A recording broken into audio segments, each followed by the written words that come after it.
Hello, guys. Welcome back to Aura Talks Football. You know who I am.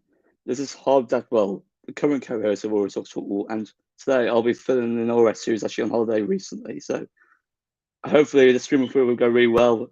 Without further ado, what a great week of Premier League football.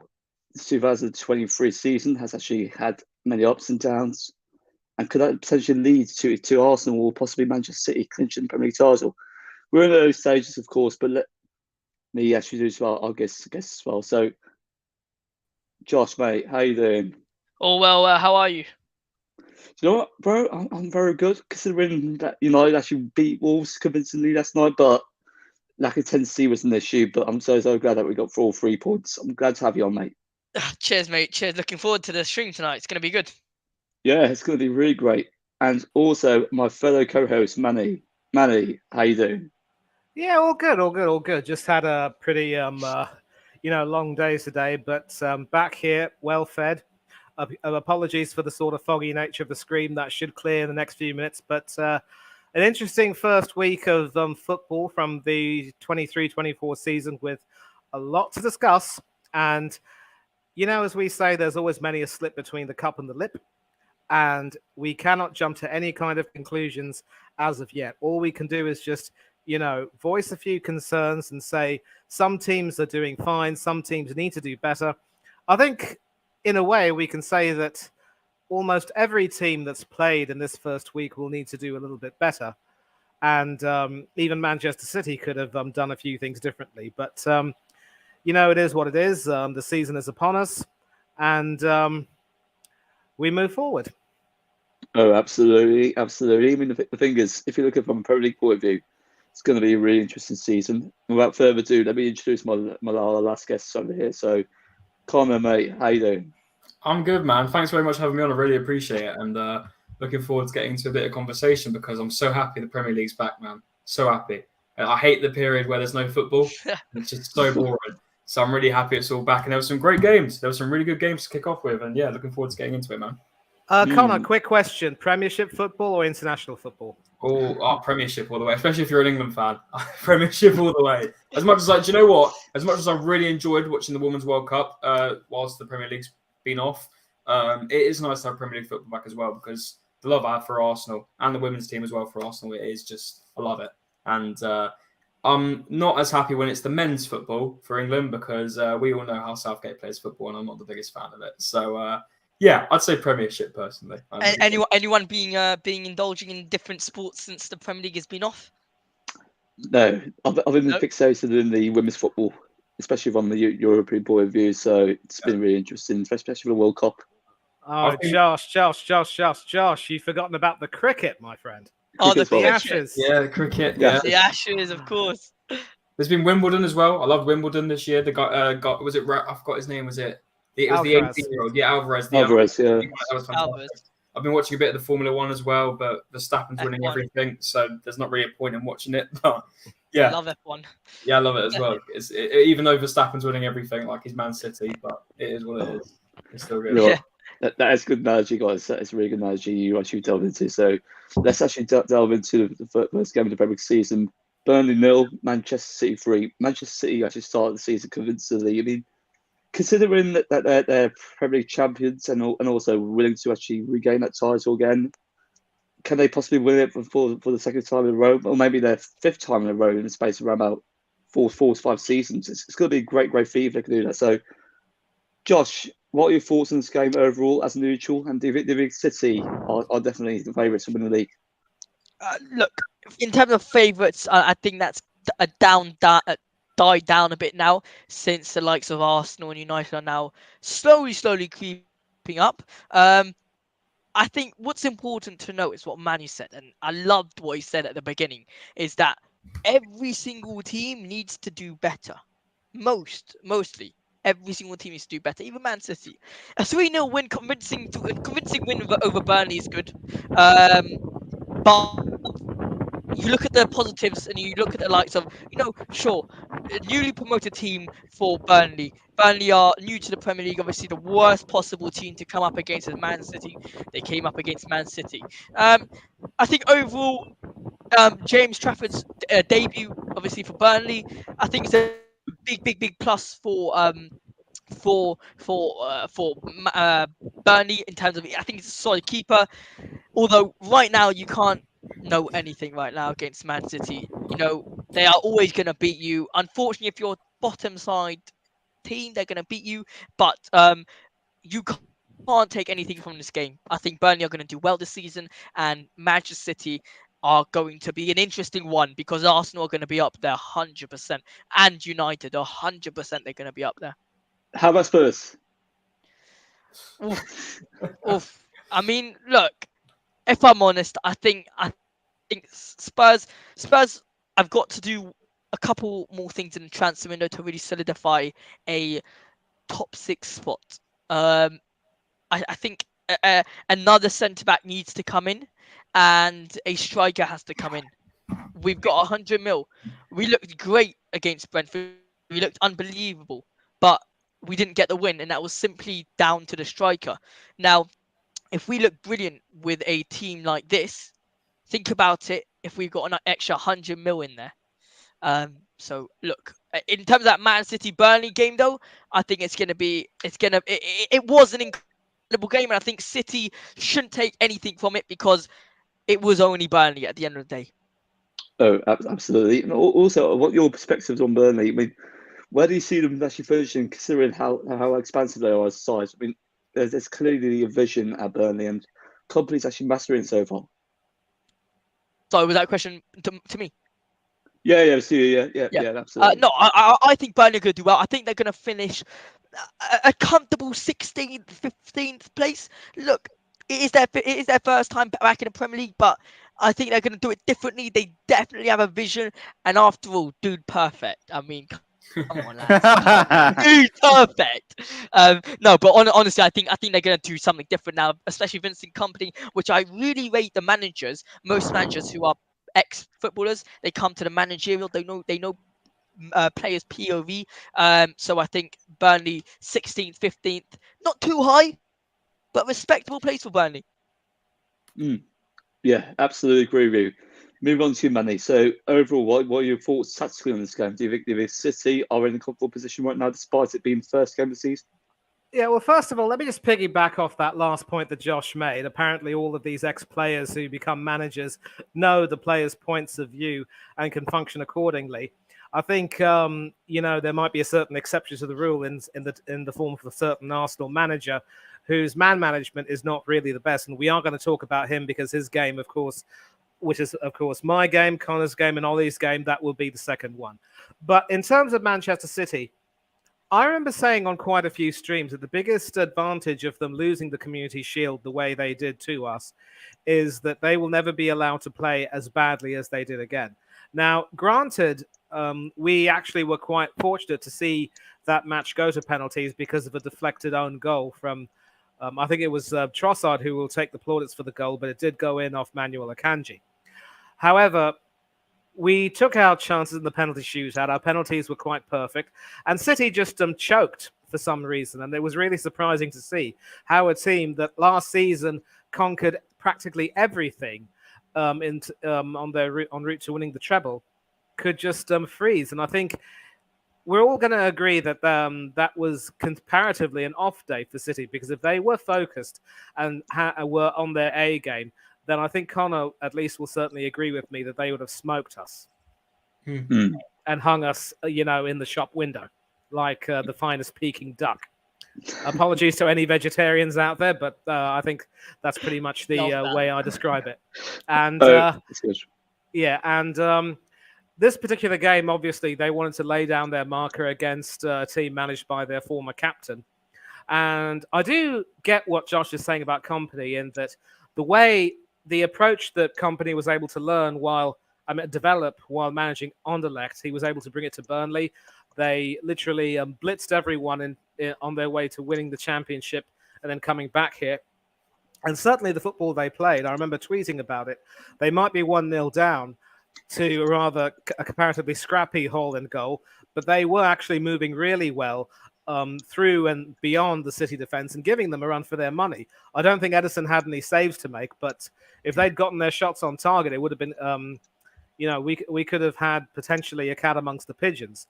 And then Haaland scores a second goal, an absolutely sumptuous strike, which just goes in off the underside of the bar. No goalkeeper would have saved that. And then, it was normal service resumed. There was, of course, a bit of a spat at halftime between Guardiola and Haaland. I think it was a case of Guardiola telling him to wind his neck in and stop being so, self-centered. It's a team game. And if you aren't willing to, control yourself, I might hook you off. And we've seen last season, he'd score 2 goals and get hooked off before getting his hat-trick. So even here, at least City were able to do what we couldn't and keep a clean sheet. And they had more than enough about them to make sure that Burnley wouldn't pose too much of a problem. I do like Burnley.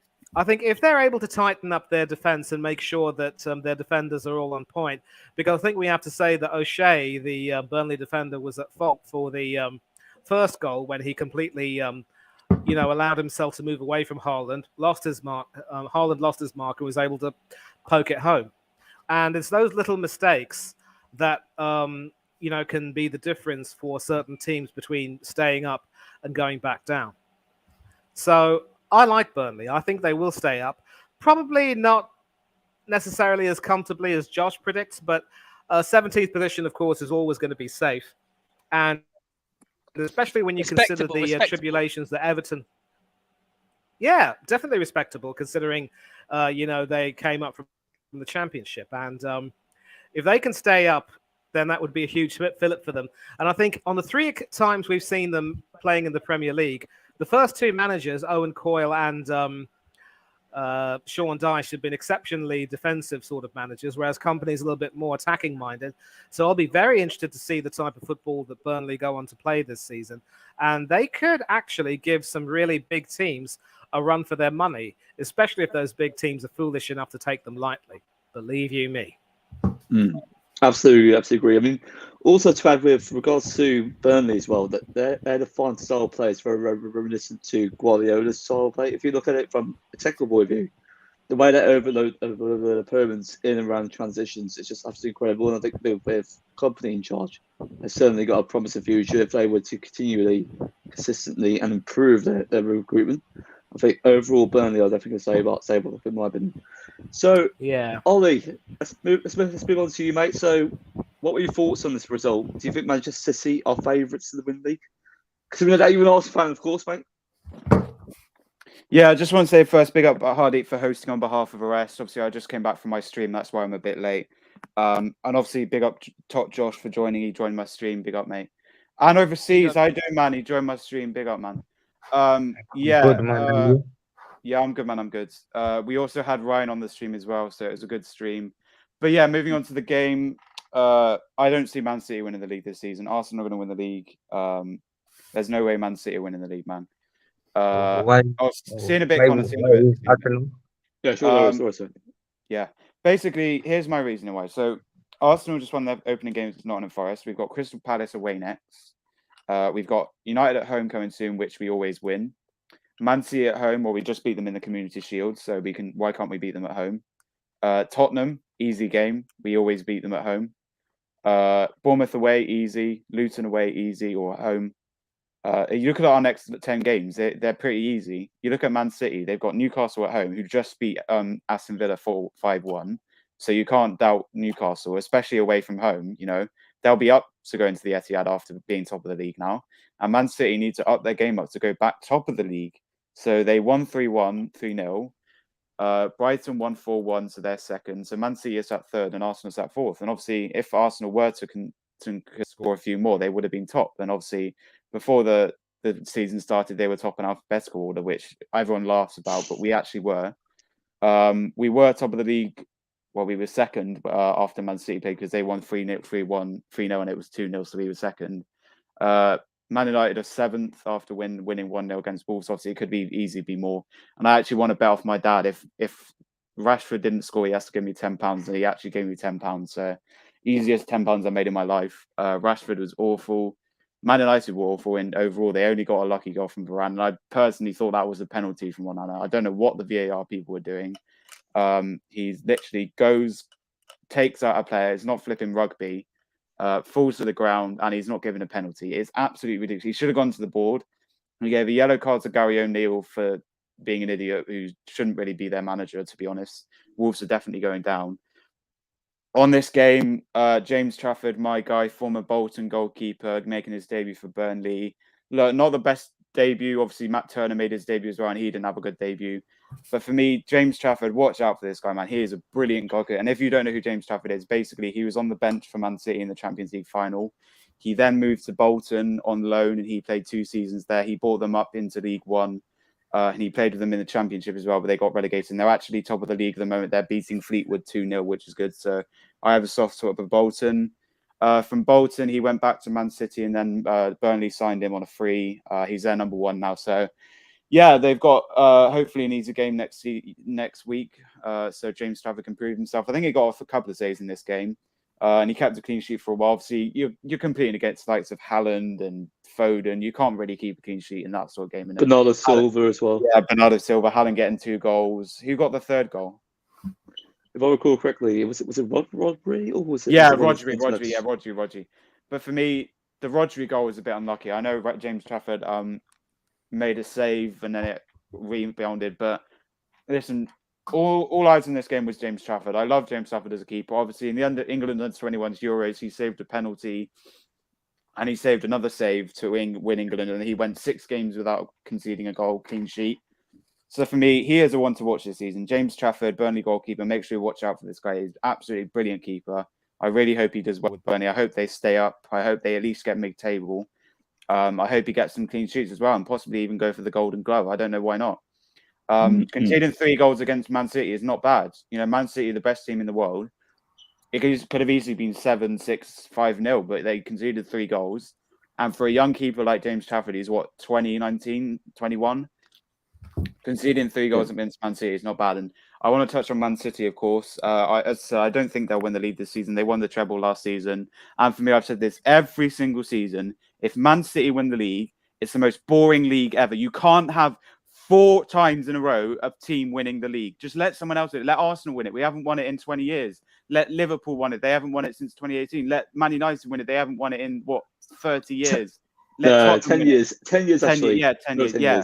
Whatever, I'm exaggerating. But listen, let Arsenal win this league. We haven't won the league since the Invincibles 20 years ago. Just let us win this league or I will beat Arteta out.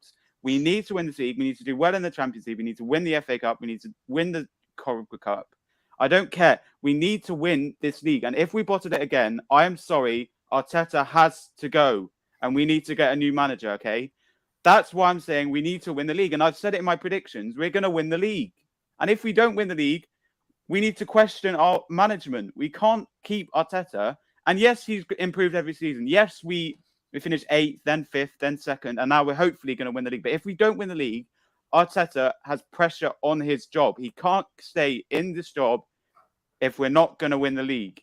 And if we're not going to do well in the Champions League, we might as well go back to the Europa League or no Europe. And if we don't win the FA Cup, we might as well flip and win the Community Shield again 17 times. Yeah.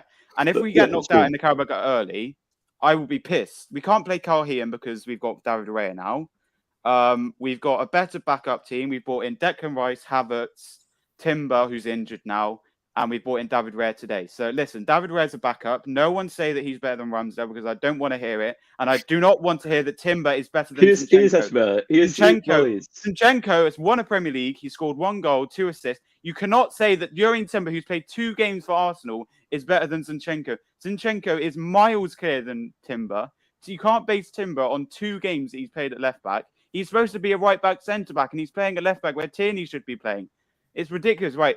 So long story short, good game from James Trafford, good game for Man City, and Arsenal need to win this Premier League title. Oh, man. All right, great enthusiasm there, mate. I mean, Ollie, that enthusiasm is absolutely important. I admire your confidence. Let's see, after going first over the Premier League season, could that possibly happen if you guys can win the league? Who knows? So, Connor, let's move on to you, mate. Overall, Burnley versus Manchester City, what were your thoughts on? Do you think City are definitely favourites to win the league? Yeah, of course they are. They're always going to be favourites at the moment, aren't they, realistically? And, well, as long as Pep's in the job, I think he's going to be the favourite to win it every season, in my opinion. I do feel a bit bad for Burnley. I do think they got the bit of the short stick, getting drawn Man City straight away, because I think they're a good team. and I think they've got some good players. And they obviously dominated the Championship last season. And I agree with a lot of you guys. I do think they're going to stay up. I don't think they're going to get sent straight back down, in my opinion. I think they've got a good team. And I think, like I said, I do feel a bit bad that they got drawn City straight away. But it's just luck of the draw in it. Someone's going to get City either way at the beginning of the season. And, like Ollie says, they could have held 4, 5, 6. But, 3-0 isn't obviously the most fantastic result to start off with. But then again, you've got to look at it. It is Manchester City. It's not like you're coming up against the treble winners and you've just been promoted, so you've got to give fair dues to them. But yeah, Man City look like Man City. Haaland scoring in the 4th minute, it's just not going to change, is it? They're still dominating. I do like the fact that even though you've got probably I'd say the best striker in the world right now in a Haaland up front, and Pep Guardiola is still giving him criticism. I love it. Even I think originally he was giving him criticism because he didn't, for the second goal, he didn't look. He wasn't looking at where he literally just didn't pay attention. I think he wants to have him more eyes on the ball. But yeah, no, City dominated. I only got to catch a bit of it because I was out. But yeah, I think Burnley, I do think, because obviously I look back at last season, I don't understand why they didn't bring back Nathan Tella, because Nathan Tella completely dominated last season for them. He scored 17 goals for them in the league, on the Championship, sorry. I'm surprised they didn't bring him back, personally. I do think he'll be a miss this season because he got a lot of assists and a lot of goals. They do still have Manuel Benson, who was their second top goal scorer, I believe. And I think they've got a good team and they've got a very good manager. I think Company is definitely a manager in the making. I think he could be very good. And I think he'll definitely get them going this season. And I could see them being a bit of like a Brentford, coming up and not getting relegated straight away and then progressing every season. That's how I see Burnley, in my opinion. Connor, can I ask you a question on that just quickly? Go for it, bro. What do you think makes? Obviously, I'm not saying that he is. I'm just saying, what do you think makes Vincent Company stand out? What is that? That's a massive noise. What is that fan? Who is that? Yeah, someone's fan is on. Yeah, that's mine. I'll just switch it off in a minute. What stands out by Vincent Company that Steven Gerrard maybe didn't have or hasn't had, or Frank Lampard doesn't have? What do you think he has? Do you know what? I think sorry, all that Arteta has. Yeah. I mean, when I look at it realistically, and I see when Company came from was it Anderlecht? He was at Anderlecht before in Belgium. He came into the Premier League, and I thought, into the Championship, and I thought, this is going to be another one where it's like he's taken quite a big role too early. I saw Steven Gerrard went from Rangers straight to, Aston Villa. You look at Frank Lampard, went from Derby straight to Chelsea, which I don't think he should have done at all. I think he should have stayed at Derby. And I've looked at it and I thought, all right, here we go. It's another fiasco, and a younger manager's going to come in, not much experience, and he's already taking near enough a top. Burnley were the favourites to come up last season, even before Company joined, in my opinion. I was like, oh, here we go, right? Are these going to send them back down? And he proved me wrong. He absolutely dominated that league. He completely dominated it with that Burnley side, and he brought in a load of new players. Some players I never even heard of. That Vitinho guy last season was very good for Burnley. They brought in a load of decent, good players. There were some on loan who unfortunately aren't with them this season, like Maatsen for Chelsea. Harwood Bellis for Man City. So they had a lot of talent, and I don't know. I just saw the way he dominated that league last season, and I know the Championship's different to the Premier League, but I just see something with Vincent Company, and I can just see in him he's a good manager, he's a good leader. I think he's a good tactician as well, and I can see him keeping them up, and that's how I can see it personally, in all honesty. And and I do wish him the best, because it is tough, new manager coming up into the big leagues, and you're like, oh, right, is he going to do well? Is he going to get sent straight back down? I think he's going to hold up well with Burnley. Yeah, he may get 16th, 17th. I personally predict them to be a bit higher, because I do feel like they're going to be a bit of a Brentford, in my opinion. So, we'll wait and see. But it is unfortunate they got the short end of the stick with City to kick off with, because I feel like they will get some good results this season. I do think they are a team to watch out for. They could be a bogey team for a top 6 team, or I think they'll get some good wins this season. So we'll wait and see. But City, another dominating performance. It's unfortunate for Burnley, but I think we'll see some good football coming up for them, definitely. I think it's fair to say, of course, if I can just cut in, that when it comes to a manager, Burnley are in good company with Vincent. What analogy, Manny. So, Carl, let's move on to you, mate. So, what exactly were your thoughts on the Burnley versus Manchester City game? Carl, there? This is my grandfather. Yeah, Yeah, can you hear me? Yeah. I'm here. So obviously Maybe. with Burnley versus Manchester City game, what were your thoughts? It was a good game with obviously Haaland playing very good. With with Haaland getting was it 3 goals or 2 goals? 2 goals, yeah, 2 goals actually. Yeah. So, I believe that Haaland will get the golden boot again this season, especially with Kane gone. It will be easier for him this season. That's true. I actually agree with you as well. And obviously, from the Burnley point of view, what were your thoughts on the performance? Do you think they're tactically a really great team under company? Yeah, I feel like they were lucky, and I feel like Man City were being lucky to them. It could have been worse. It could have been 4-0. Yeah, that's true. That's really true. Well, guys, let's move on to the next game. So it's Arsenal 2, Nottingham Forest 1. So let's move on to Arsenal supporters first. So Manny, starting with you, what were your thoughts on your first game of the season? Do you think it was such a smash and grabs for Arsenal? I wouldn't call it a smash and grab per se, because we did the smashing in the first half, and it was Forest who could have smashed and grabbed a point from us near the end, if we hadn't have somehow held it together. And it was effectively, an example of Arteta riding his luck again with some pretty poor tactical, I mean, his lineup was absolutely poor. His substitutions were hardly any better. And once again, it's a case of, our old reliable stepping up and delivering. And I wouldn't exactly call Eddie Nketiah an old reliable. I mean, he's getting old, but he's far from reliable. And, of course, Saka, coming down the wing, helping Arsenal win, but we still might not win the league. And I won't say we won't, because there's still 37 games to go. But it was definitely a game of two halves, and we should have actually put them away in the first half, because in this corresponding fixture last season, I believe it was Saka who went off injured, and his replacement, Reece Nelson, came on and scored 2 goals in a 5-0 thrashing. Dean Henderson, sorry to mention this, Orest, had he was literally peppered all over in that game. And I think now that you've gotten our ex-goalkeeper, Matt Turner, he actually had a more than decent game for Forest, making quite a few saves. Certainly not at fault for... I see Ollie wagging his finger. Ollie, I understand your opinion, but you can say what you want later on. Now, he did have a good game. Let's get it right. He wasn't at fault for either of the goals, and he did make some good saves from Declan Rice later on to keep the scoreline, respectable. And of course, in the second half, for some reason, we completely shut off and just allowed them to come back into their game. And when they brought Awaniyi and I think it was Neco Williams who came on, they started to become a little bit more, frenetic and fast, and they took advantage of some of our defensive slackness, especially when Yuri and Timber went off with an injury. I actually thought it was a calf injury because he was clutching his calf, but now we've just been told that it is in fact an ACL injury this early in the season. And so what does Arteta do now with regard to a left back? Does he bite the bullet, swallow his pride and say, Kieran, I need you back in the squad. I really think you can do a job for us? Or does he continue to be completely bullheaded and say, nope, it's going to be Zinchenko and Tomiyasu or even Kirior. I'm not bringing Kieran Tierney back.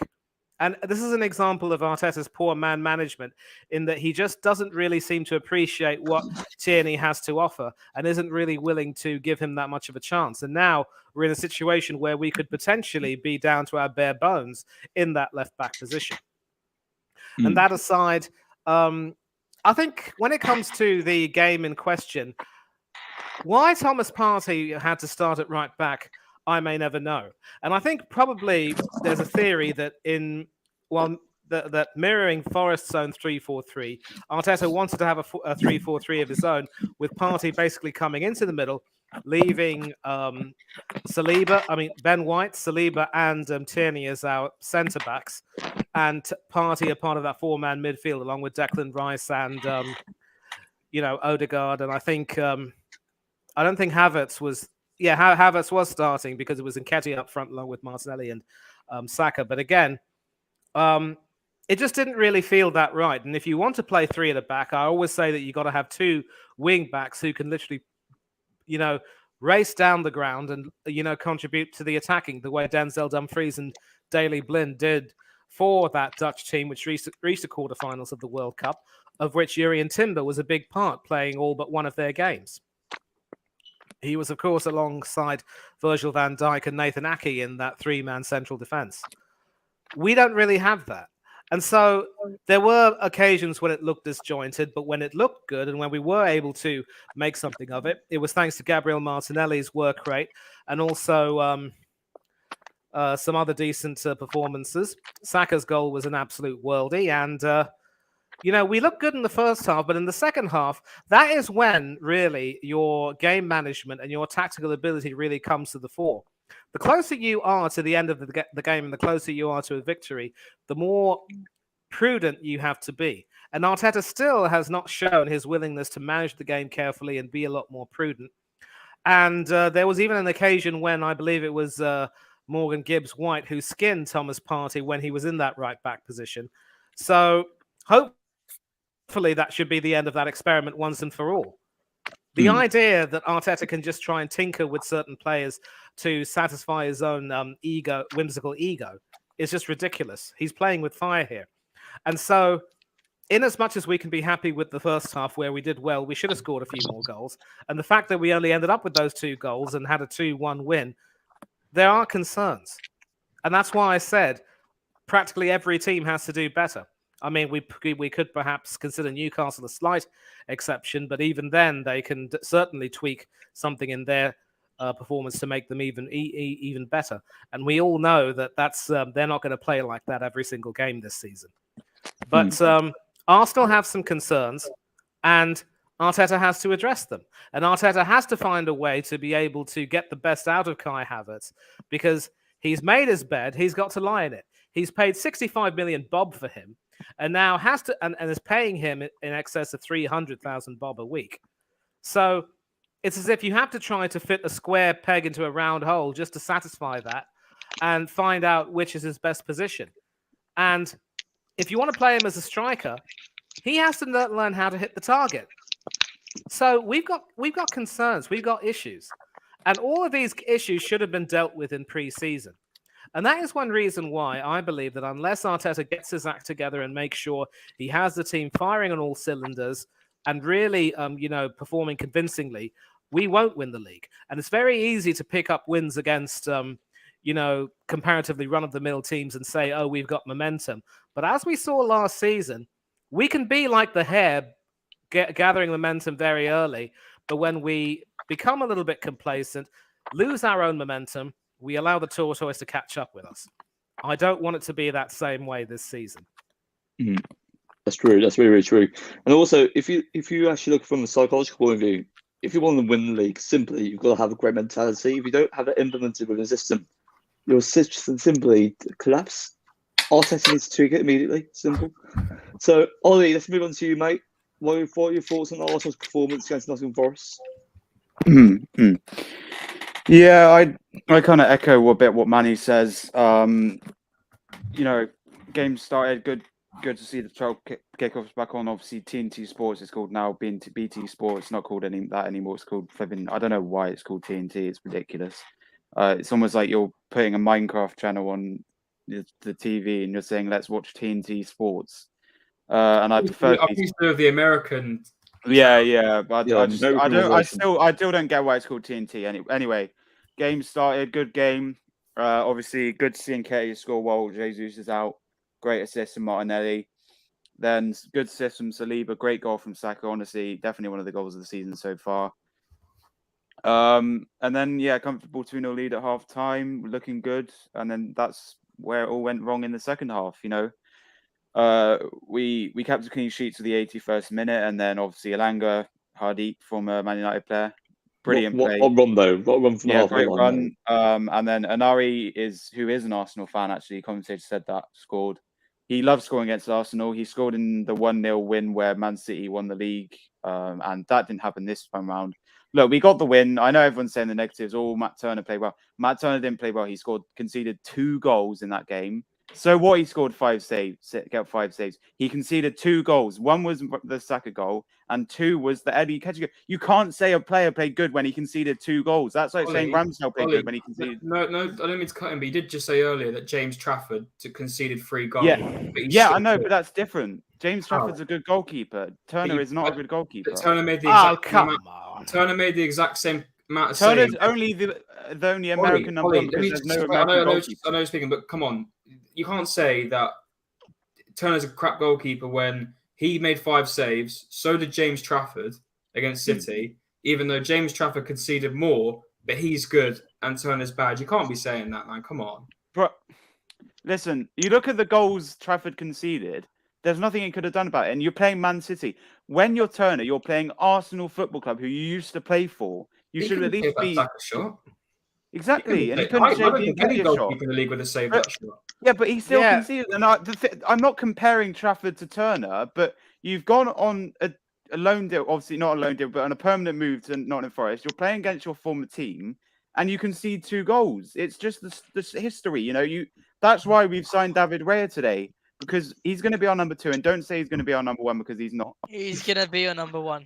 No, he's not. Ramsdale will always be our number 1. Anyway. Turner is not as good as James Trafford. James Trafford won England the Euros. He had 2 seasons at Bolton. What has Turner done? He's played on the Europa League at Arsenal. Matt Turner happens to be a US international, a Gold Cup got winner, knocked out and he was his 3rd round in the FA Cup. And he also was his country's first choice goalkeeper during the World Cup. Yeah, because they don't have any goalkeepers. That's why he's USA number 1. They don't have any. Ollie. Tim Howard. Wow, he's retired now, isn't he? Listen, mate. It's a good win for us. We start the season off with a win. We move to Crystal Palace away now. Take it game by game. We're going to win the league. We're going to do all right in the Champions League. Go as far as we can in the cup games. But Manny, I agree with everything you say apart from Turner. Turner did not have a good game. He wasn't good. He was playing against his former club. He could have at least kept a clean sheet, but he didn't. Ramsdale could have kept a clean sheet. But I don't want to hear this talk about Timber's better than Zinchenko, Raya's better than Ramsdale. First of all, you can't base Timber on 2 games he's played. 1 Community Shield where, he was good. He's not even playing into natural position. And he got a yellow card in this Premier League game. And Joel was telling me that Timber's better than Zinchenko. Zinchenko's won a Premier League title. He scored a goal, got 2 assists. What's Timber done? Played 2 goals, won a Community Shield, and got a yellow card. And he's now injured. Trophies aren't everything. I know. How can you say that a player that's now injured is better than Zinchenko? Plus, Raya, he hasn't even kicked the ball for Arsenal, and you're saying he's better than Ramsdale. From a stylistic point of view, absolutely, he is. Because of what he's done at Brentford. Yeah, okay, guys. Ollie, please calm down. I don't think any sensible fan is saying already that Timber is necessarily better than Zinchenko. No, Joel's been saying this. Okay, listen, Joel isn't in the stream. Please don't. Joel isn't in the stream, so please don't bring him in. Okay. Now, everyone has been enjoying Timber's performances, but I'm also in agreement that we can't just gas him up and say that he has to be in that position now. I think we remember how Zinchenko...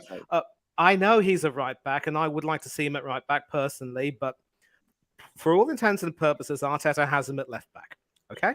Now, we remember how during the run into last season, I think Connor might be able to back me up on this. Zinchenko was one of the players who faltered, and he also got injured. So none of us are going to forget how Zinchenko. Ollie, please don't interrupt me when I'm speaking. I'm going to let you speak. All right. Now, nobody is saying in any way that Timber is necessarily better than Zinchenko. What he has done has been good. Now, of course, unfortunately, he is injured. He'll be out for maybe a month at least, or he might be out for a longer time because ACL injuries are no joke. And so, as I said, we could be down to our bare bones at left back. And I'm not even wanting to consider saying that Raya is better than Ramsdale because I actually think that both of them have more or less similar styles. I've seen Raya play for Brentford. Excellent shot stopper. I don't necessarily think that he's the best on crosses, and that's something which could be of a concern going forward. But all I'm saying is we have to at least see how Raya will perform, and Raya will get his chances, and then we'll do that. And I don't want to get into any of this debate about how who's better than who in the current team. I'm just saying that the way some players are playing right now, we have some concerns and we have to address them as we go forward. Ollie, you can say something now.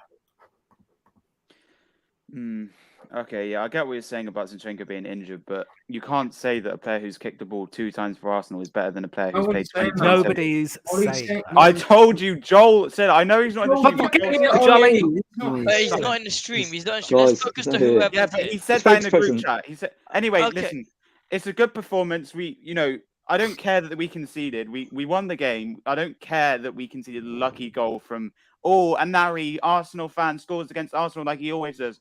But now that Kane's gone, Kane can't score against Arsenal, so that proves that we can beat Tottenham now. Sorry, Josh, but we're going to beat you at the Emirates 4-0. 4-0. Right, you're not going to score without Kane. And we're going to beat Crystal Palace 2-0. We're going to beat United All right, mate. 3-1. We're going to beat Ollie, Man City 2-1. Ollie. Game, Ollie. Ollie. Ollie, can we just talk about the game, please? Yeah, Let's the game. focus on the game right now. Let's focus on the game right Yeah, now. the game was good. The Focus game on was good. I future. watched the full game. The goals were good. Obviously, I was a bit annoyed about the thing. I did get the substitutions he made. Obviously, Trossard came on. Gabriel came on for Martinelli to make it more defensive, which is what Arteta does towards the end of games where we've conceded. And I believe Tomiyasu came on for Timber. Listen, redressing the Timber incident. Timber is a new signing. He shouldn't be playing left back. The same with Partey. He shouldn't be playing right back. Partey is a CDM. He shouldn't be playing right back. We should have played Ramsdale, White, Saliba, Gabriel, and Tierney. Tierney should be signed. Arteta doesn't like Tierney. We're going to sell him now. Literally, we've got Tomiyasu, who decides to play left back. We've got Timber, who now he decides to play left back. We've got Zinchenko, who's now injured. And Tierney doesn't even get in the team. He's a left back. He's one of our best left backs in our team. And you're not starting him over Timber, who's kicked the ball once. And then the talk about Raya. Obviously, he was at the game. And now he's come in and everyone's saying, he's world class, he's better than Ramsdale. Ramsdale is clear of Raya. Yes, so what? Raya's played for Brentford. He's got all these saves. He's kept clean sheets. He doesn't even fit in the Spain team. Ramsdale is our number 2 England goalkeeper. He should be number 1 because Pickford's rubbish and Southgate picks his friends. Southgate picks his friends and he doesn't like Ramsdale clearly. Ramsdale was more Premier League proven because obviously he's played for Bournemouth, he's played for Sheffield United, he's played for Arsenal for a few seasons. And listen, Ramsdale was our number 2 choice keeper when he came. We had Leno. Leno went to Fulham. We had Ospina went a while ago. Ramsdale then came into our number 1 position when Leno went to Fulham. He proved himself right. Obviously, we finished second last season, which is good. Even though we bottled it, it was still a very good season. Just like this bottle, we bottled it, whatever.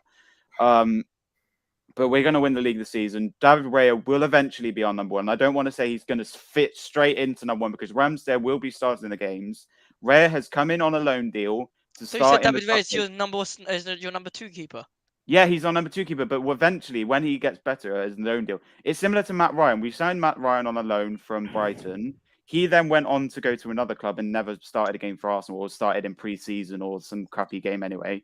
Turner came in, started Europa League games and FA Cup, and he went now to Nottingham Forest. And obviously, good luck, Matt Turner. Obviously, he's got Sheffield United away at home next, so hopefully he does well. And obviously, James Trafford has got another home game as well, or away. I don't know who he's got.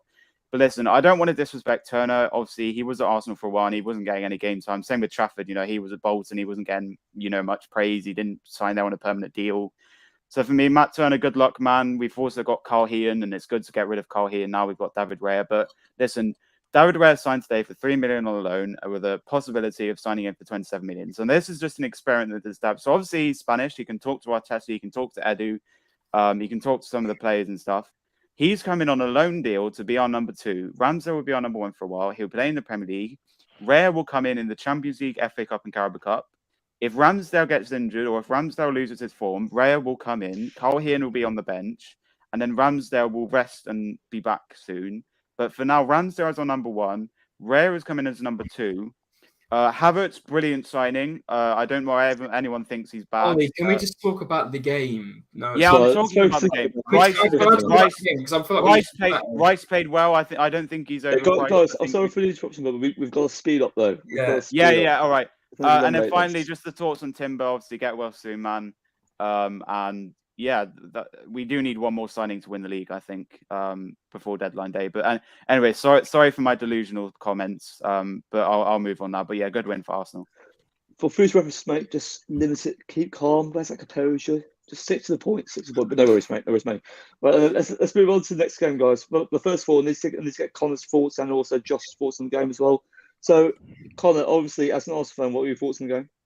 Yeah, I'll keep it short and sweet. Listen, it wasn't the most perfect start in my opinion. I was really hoping we'd go in and really take it by the scruff of the neck and really go, because obviously we beat them 5-0 last season. So I thought, do you know what? We lost to them at the end of last season. I thought, right, we're going to go in. We're really going to go for it. And unfortunately, Arteta done the experimenting again. I'm like, here we go. It's the same old story. You know, he experiments and it doesn't normally work. And to be fair to the team, though, first half, I thought we were great. We played good football. And I was happy for Eddie to get on the score sheet. As much as I'm not a fan of him and I don't really want him at the club, I said to myself, John, fair play, you got the goal. He doesn't even accept being number 2, so yeah, he should be leaving. Cheers, Ollie.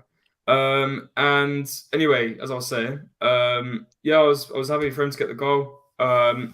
Obviously, Saka with the wonder goal.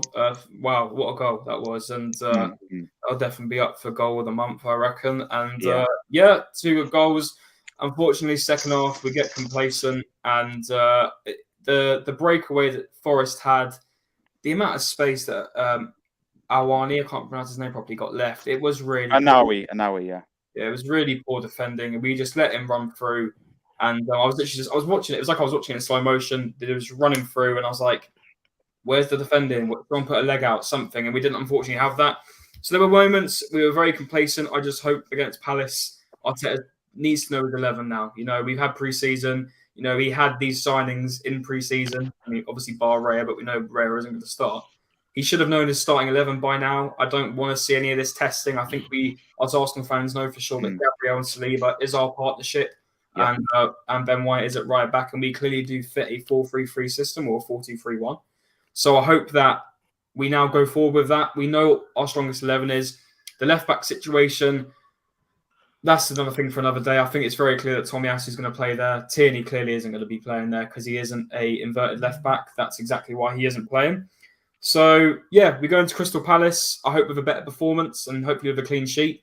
And, yeah, fingers crossed with... I want Trossard to start, by the way, as well. Trossard needs to be playing football. Yeah, same. I want to be in the false 9 position. And, yeah, and also good luck to Yuri and Timberman because that's a bad injury that he got. And it's a real shame for us, and I hope he recovers well. So, yeah, on to Crystal Palace. That's what You know what? Well said, mate. Absolutely. I mean...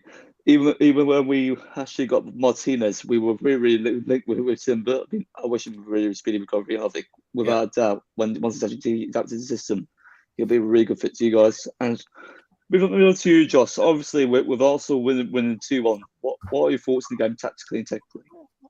Well, look, I'm not gonna keep it long. I'm gonna keep it sweet and short, like Connor did. Look, I'll be honest, I didn't watch the game, but from what I watched on the highlights and everything.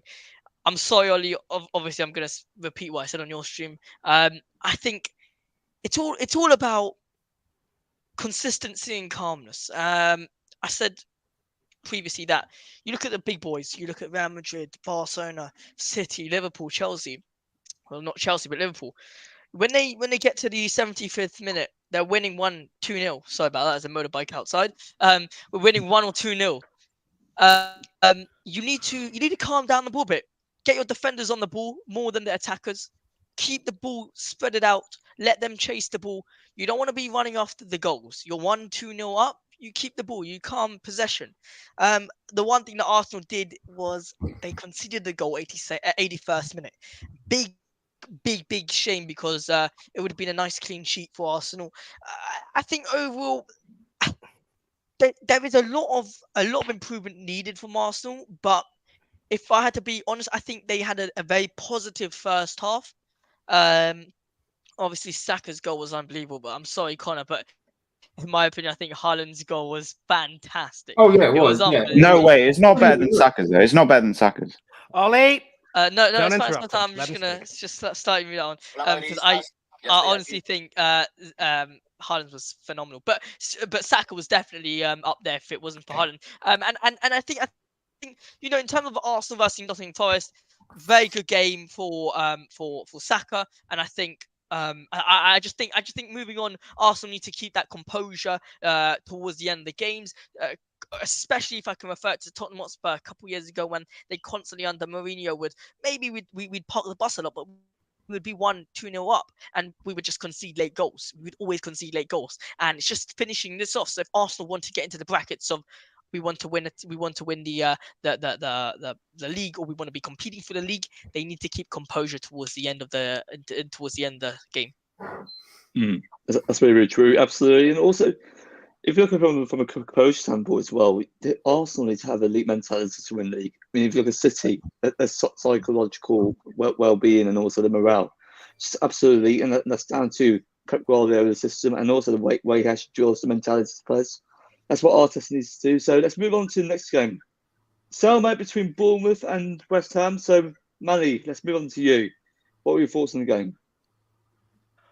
Yeah, this is obviously going to be a rather interesting game as well. And of course, I want to shout out my mates from Up the Cherries in all departments, the Bournemouth fan channel. I do some work with them for their cherry picking shows, and we also got another panel show coming up where they sort of wrote me in. I love working with those people. Terrific guys, great content. They do some wonderful interviews. Do check them out whenever you can. You won't regret it.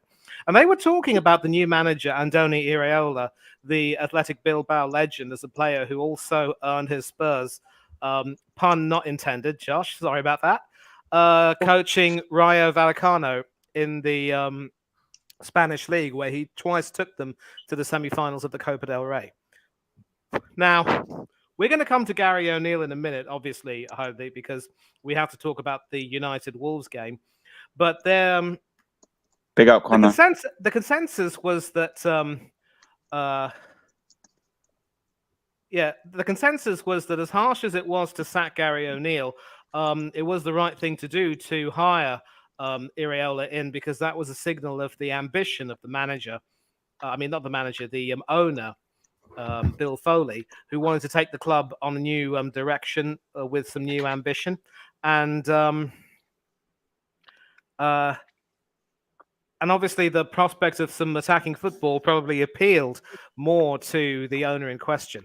And some of the signings they made, including Max Aarons from Norwich, who was coveted, of course, by many top Premiership clubs. I kept thinking to myself, these guys are so lucky. Aarons is going to cook, and so.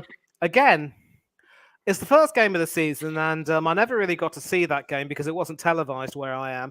But from what I saw, both teams actually put up a really decent fight. We saw some decent football. I mean, not we per se. Certainly not I. But there was some decent football from Bournemouth, and West Ham also proved that they're not the type of people who were just going to roll over, despite the fact that they had some problems getting some new players in themselves. And given that Bournemouth lost this corresponding fixture last season to the tune of, I believe, 4-0, the Hammers literally battered the Cherries. I shouldn't say it that way, but that's what happened. The result actually suited both teams perfectly. And I think it might not be too much of an exaggeration to say that Bournemouth are heading in a good direction under Iraola.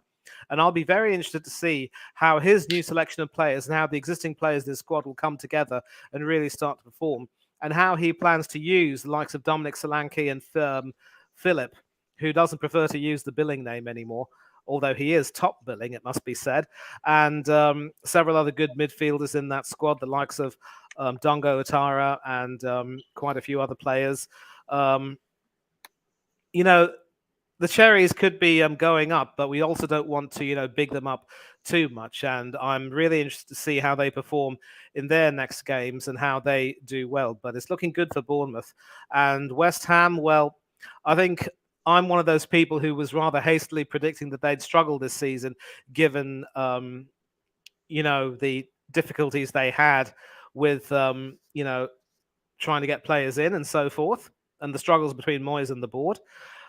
But one thing I can say about the Hammers under Moyes is that somehow they find a way, and it's going to be an interesting season for both teams, and they're definitely not going to be teams that you'll want to take your eye off. Believe you me. Oh, absolutely, and also go back to Bournemouth as well.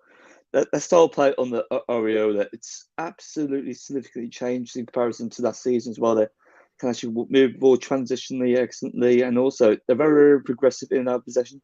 So I saw a stat that in their game against West Ham, that they had the majority possession, approximately around about over 6%, and also they had thereabouts more shots than West Ham. That's clearly an evolution in how to play, and I think Iriola is the right tactician for them. I think Bournemouth will probably say up, whereas West Ham, of course, there might be composite issues on the pitch given the situation between Dave Moyes and Ball.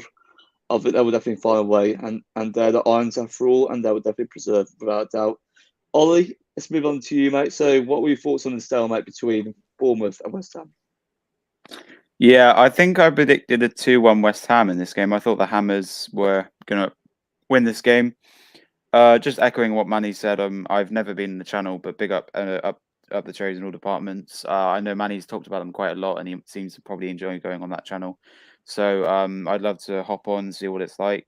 But yeah, moving on to the game, goals from Dominic Solanke, who is probably Bournemouth's best striker. I would take him at Arsenal, to be honest. It'd be a good signing for Arsenal, but he probably wants to stay at Bournemouth. Jared Bowen, with it, improves West Ham can score without Declan Rice. Declan Rice was a big loss for West Ham going to Arsenal for 105 million. And obviously, the story started where we put an 80 million bid and it got rejected. And then obviously, we put in a 90 million bid and Man City copied us and they went out of the race and we put in a 105 million bid and it got, it got accepted. Yes, Declan Rice is yet to score for us, but he had a great game against Nottingham Forest. He played well in the Community Shield. Obviously, he played in the MLS All-Stars game. And I think he played in the Man United game. But Ollie, I'm sorry for interrupting. Just focus on the game, though. Focus on the game. Yeah. So Jared Bowen got the goal for West Ham. Suchuk assist. Listen, Mikel Antonio is not as good as he used to be. He got a yellow card in the game. Same with Jared Bowen, who scored the goal. Marcus Sensi got injured for Bournemouth, so Chris Mapham comes in. Kiefer Moore, my fellow Welsh player, came on for Bournemouth. Chris Mapham got a red card, who came on, and Luis Paqueta, who's I would probably replace De Bruyne with at Man City. Emerson also getting a yellow card. But yeah, listen, Neto in goal, he's a great goalkeeper, Brazilian goalkeeper, formerly at Barcelona, Valencia, and Juventus. And then obviously Areola, obviously Fabianski isn't playing anymore. He was on the bench. They made Danny Ings came on and Cornet and Courier. So they made 3 subs, and Bournemouth made all 5 of their subs, including Kiefer Moore, my fellow Welsh player. But listen, short and sweet. Obviously, good result for both teams. They Bournemouth are 10th and West Ham are 13th now. So mid-table teams. I do think a lot of people have predicted West Ham to go down purely the fact that they haven't signed anyone. And they've lost the departure of Declan Rice. But I know you guys don't like me waffling on about not talking about the games, so I'll stop now and move on about the other games. But yeah, good result for both teams. Points drawn, and I predicted 2-1 West Ham. Really good points, guys. Really good points. And obviously, before we actually delve into the Brighton versus Luton game, I just want to give a personal shout out to Connor and Josh. Big up to those who actually joined the stream. They've done exceptionally well, especially for this review of the first week of the Premier League season. So big up to Josh and Connor for joining, and hopefully they will definitely join next time. Breaking West Ham deal to sign Man United defender Maguire has fallen through. Yeah, it was actually reported over 2 hours ago. So it's fallen 2 hours through. ago, Yeah. So does that mean it's not going to happen? Potentially yes, potentially not. But I think right now Maguire's likely to say United. Yeah, I think he will. It's similar with Kane. We all thought Kane was going to stay, but then he left. It is actually. Right then, guys, let's move on to Brighton versus newly promoted Luton. So, Manny, let's move on to you. Brighton, as per usual, are very expansive and they showcase their qualities without possession yet again. Luton, on the other hand, they've actually started their Premier League debut with a really, really double performance. What were your thoughts on the game, why? Luton, quite simply, I think are going to be lambs to the slaughter this season. And of course, they're in an unenviable situation where their home stadium at Kenilworth Road might not be ready yet. So I think they'll be playing away from home for a certain period of time and then come back to Kenilworth Road for a bit. It looks that way. And they're now sort of seeing how tough the Premiership is and how... I don't want to necessarily make fun of how equipped they are, but it's as if they're coming to the OK Corral with, a pop gun, as we would say, or a cap pistol. And, they're just, they did score from a penalty, and they certainly showed some pluck and spirit to try and get back at Brighton. But Brighton are this team, you know, that you can take however many players you want from them, and they're still going to find a way to play to a system that will get them goals, get them points, get them wins, and really, really, you know, keep them flying high. And even with James Milner coming in, whose best days you think are probably well behind him, he's still proving that he can do a job at that level, albeit for a smaller team. Now, of course, this is the first game, and Brighton will never have easier opposition, although Sheffield United and maybe Burnley await. But you know, you've got to play the teams that are in front of you, and Brighton have just shown that they're still exceptionally efficient under De Zerbi, and they deserve all the credit that they can get. And Luton have had a huge baptism of fire, and they're going to have to really, as I say, pull their socks up and strap themselves in, because it is going to be one heck of a roller coaster. I don't think they will stay up, sadly, but you know, stranger things have happened in football, as they say, and it'll be interesting to see how they're able to cope with the pressures of trying to do well in the Premiership, but also manage two cup campaigns in the League Cup and the FA Cup. So yeah, Luton have it all to do, and Brighton are just continuing from where they left off. I'll be very interested to see how they perform in the Europa League, and some of the new signings they've made, including Milner and company, will certainly have a role to play. And a big hat tip to Jason Steele, who's, you know, replaced Robert Sanchez of late, and Sanchez has, of course, gone to Chelsea. I think he could certainly develop very well. I do know that he's a former England youth goalkeeper, so he could certainly develop himself and have a good season if he's able to maintain his form. But I mean, just watch out for Brighton. You can't really ignore them and you know, underestimate them at your peril. You've got to treat them with the respect they deserve, but of course, not too much. Absolutely, absolutely. I mean, who knows what is ahead for Brighton? They could possibly finish in the Champions League amongst these places. You never know. You never know with the Premier League. Ollie, let's move on to you. So, what were your thoughts on this game between Brighton and Luton? Yeah, Luton are a team I see going down. They're going to lose every game. The only game I really see them winning is Burnley, Bournemouth, possibly Sheffield United. But yeah, it just proves Luton aren't good enough for the Premier League. They've come in through the Championship, winning the playoffs against Plymouth, Coventry on penalties. As of Brighton, you know, top second in the league now behind Newcastle, who won 5-1. So just one difference between the goal difference. And as Manny said, Jason Steele was fit into the number one since Robert Sanchez has moved to Chelsea. So I'm sure Jason Steele will be given the number one shirt very soon. I think they've got a goalkeeper called Bart Vetterbergen, who's their number one. So I'm sure they'll swap shirts maybe. In terms of the subs, they brought on Ferguson and Gunduri, and they both scored. Billy Gilmore, obviously former Norwich player. James Milner came off for Joel Vetman, and João Pedro came off for Julian Sousa. On to the players who played, obviously, Jason Steele got 2 saves and only conceded 1 goal. S. Buton, my fantasy player, got an assist and a yellow card. Dunk, Heckel, Milner obviously played at right back, so it's good for him to get his debut. Pascal Gross played well. Dahu Mitoma played well as well. He got an assist and a yellow card. Pal Pedro got a goal. March got a goal. Danny Welbeck, obviously former Arsenal player. And then goal from Morris, Luton's best striker. No injuries, but they did make a few substitutions. Tath Chong is a popular name you might know. And I do like a goalkeeper there. Luton goalkeeper got 8 saves. Thomas Kaminski. He is from Belgium. He's a 30-year-old goalkeeper. And as Manny said, Jason Steele is a very young goalkeeper. He's only he's actually 32, so he's very experienced. And actually, he got an assist in pre-season against Brentford. So yeah, Jason Steele, good goalkeeper, coming in from obviously Chelsea needed Robert Sanchez after the departure of Kepa on loan to Real Madrid. And Mendy's gone to the Saudi League, which seems a lot of people, obviously Neymar's been confirmed now to go to the Saudi League, which is crazy, 90 million. Obviously Ronaldo's there, Mane's there, Mahrez, the list goes on really, and they only go there for the money. My dad keeps thinking they go there to retire, but they're not going there to retire, they're going there for the money. Onto the game, yeah, good game from Rasputin. Matoma as well. I think he's going to have a great season. João Pedro, more goals to come, of course. Ferguson, brilliant player. Ireland international. And for me, Danny Welbeck, former Arsenal player. I used to rate him at Arsenal. I really like Danny Welbeck, and he's doing well for Brighton. It's good to see him starting for Brighton. Reminds me a bit of Alex Iwobi. I used to like Alex Iwobi at Arsenal, and now he plays for Everton. But yeah, Billy Gilmore as well came on. So for me, Jason still gets the nodding goal, and Luton keeper take about 8 saves against Brighton when you conceded 4 goals. Absolutely brilliant. But yeah, good win for Brighton, and I see Luton finishing 20th in this league. I don't see them beating any team.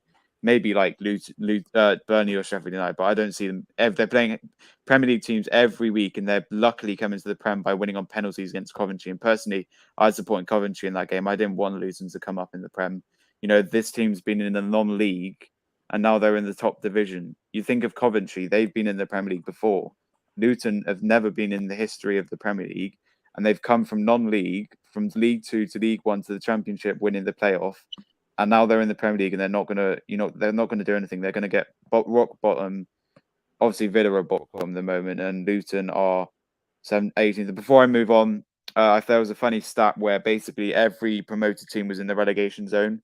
So Luton were 20th, Burnley were 19th, and Sheffield United were 18th. So it was a bit funny, but the bottom 3 now is Villa, Burnley, and Luton. So I think Luton are going down. And for me, Brighton, they're going to have a great season. They're second. Sophie, I think Brighton will get top 10.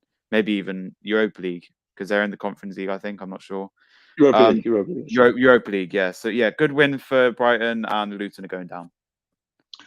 Good points made there, guys. So let's move on to Everton versus Fulham. So, Manny, let's move on to you. Obviously, with the uncertainty around Fulham, considering the impact of Mitrovic, Silva as well, and also having lost Williams as well. What were your thoughts on this performance from a Fulham point of view, and also what were your thoughts on Everton's game as well in terms of how they were tactically? Well, this game, I think, was the perfect example of a smash and grab, as it were, because Everton did have some pretty good chances to score themselves. And the big worry, of course, that I had for Everton this season was just where the goal's going to come from. Last season, of course, with Dominic Calvert-Lewin injured far too often, they had to depend on Neil Maupay and Demarai Gray, I think, to try and get their goals, and that didn't really work out too well. And they, of course, survived that relegation dogfight by the skin of their teeth at Leeds' expense.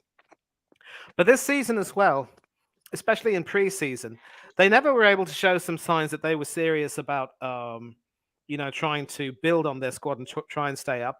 I think they've sent a few players away. Connor Cody was on loan with them. He's now gone to Leicester.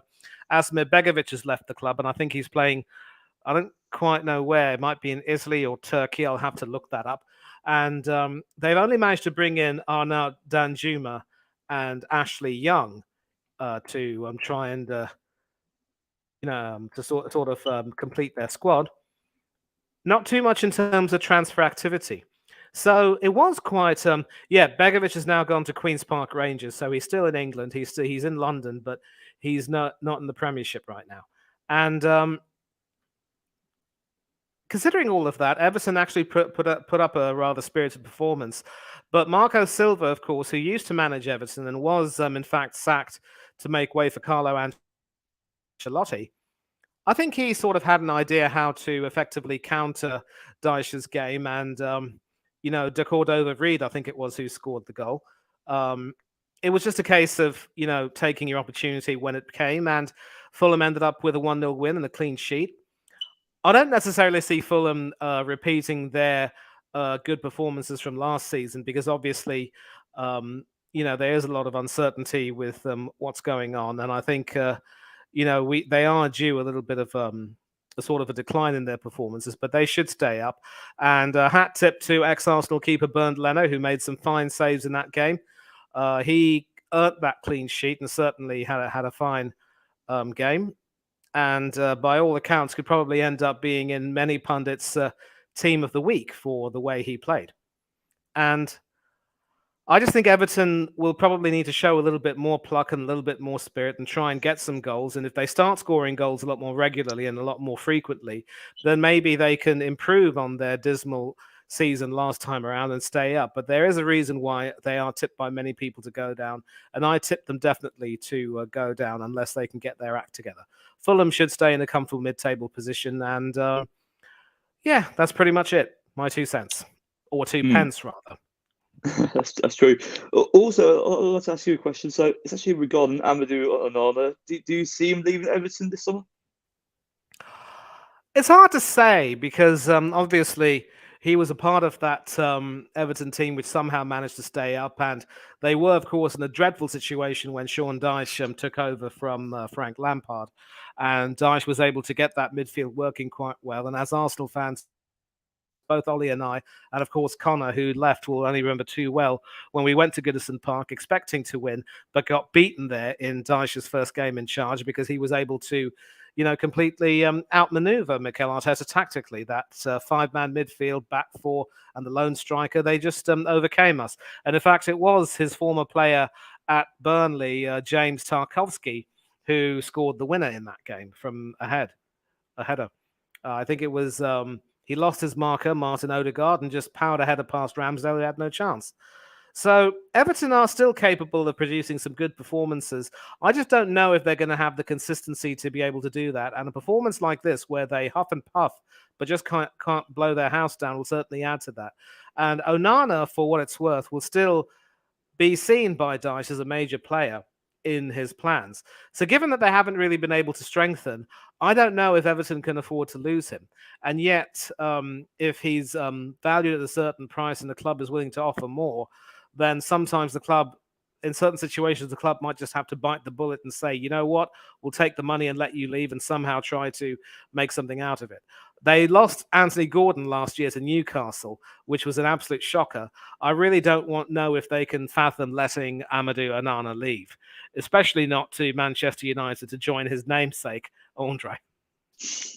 Oh, imagine that though, having 2 Onanas at United. But let's move on to Ollie. Ollie, so what were your thoughts on the Everton versus Bournemouth game? Or Everton versus Fulham game? Apologies about that. Yeah, I'm here. Sorry, I was just unmuting myself. Yeah, once again, I echo what Manny said. I just want to say something about. I'm sorry, I was harsh about Luton. I just don't think they're good enough for the Premier League. So Bernd Leno, former Arsenal player, take a bow. 9 saves in that game. 10 out of 10 for me. Clean sheet, 9 saves. Goal from Bobby to Reed. But oh my, I'm glad we got rid of Leno, man. He should be their number 1. Mark Rodak is their number 1. But man, Leno, give this guy the number shirt 1 now. He's number 17. Give him the number 1 shirt. You look at the team, Willian, another former Arsenal player, Jimenez, former Welsh player, Wilson, obviously my fellow Welsh player, Harry Wilson. Harrison Reed, obviously former Southampton player. Karen Tess as well, Kenny Tett, great player, former Ajax player. Anthony Robertson, Tom Reed, Diop. But man, I in this game, it's Bernd Leno FC, man.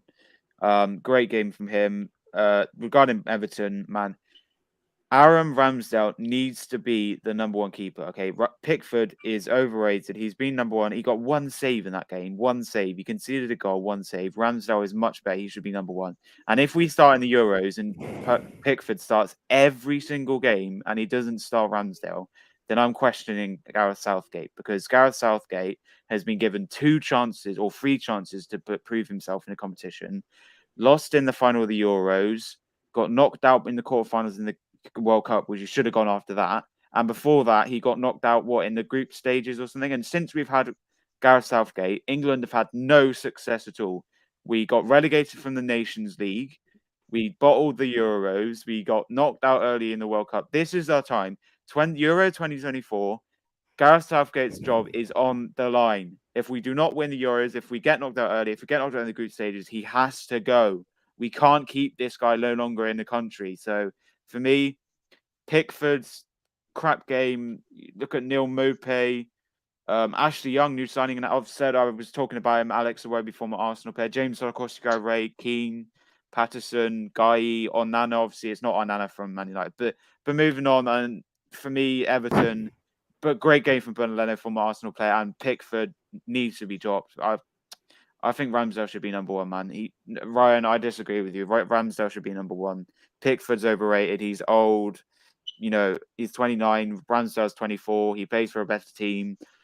For me, I disagree with anyone who thinks Pickford's better, because Pickford's just he plays every single game. Like, I think the only game I remember Ramsdale playing is when we played San Marino, and San Marino are the worst team in the world. So for me, I want to see Ramsdale start at least one game in Euro 2024, and I think we need.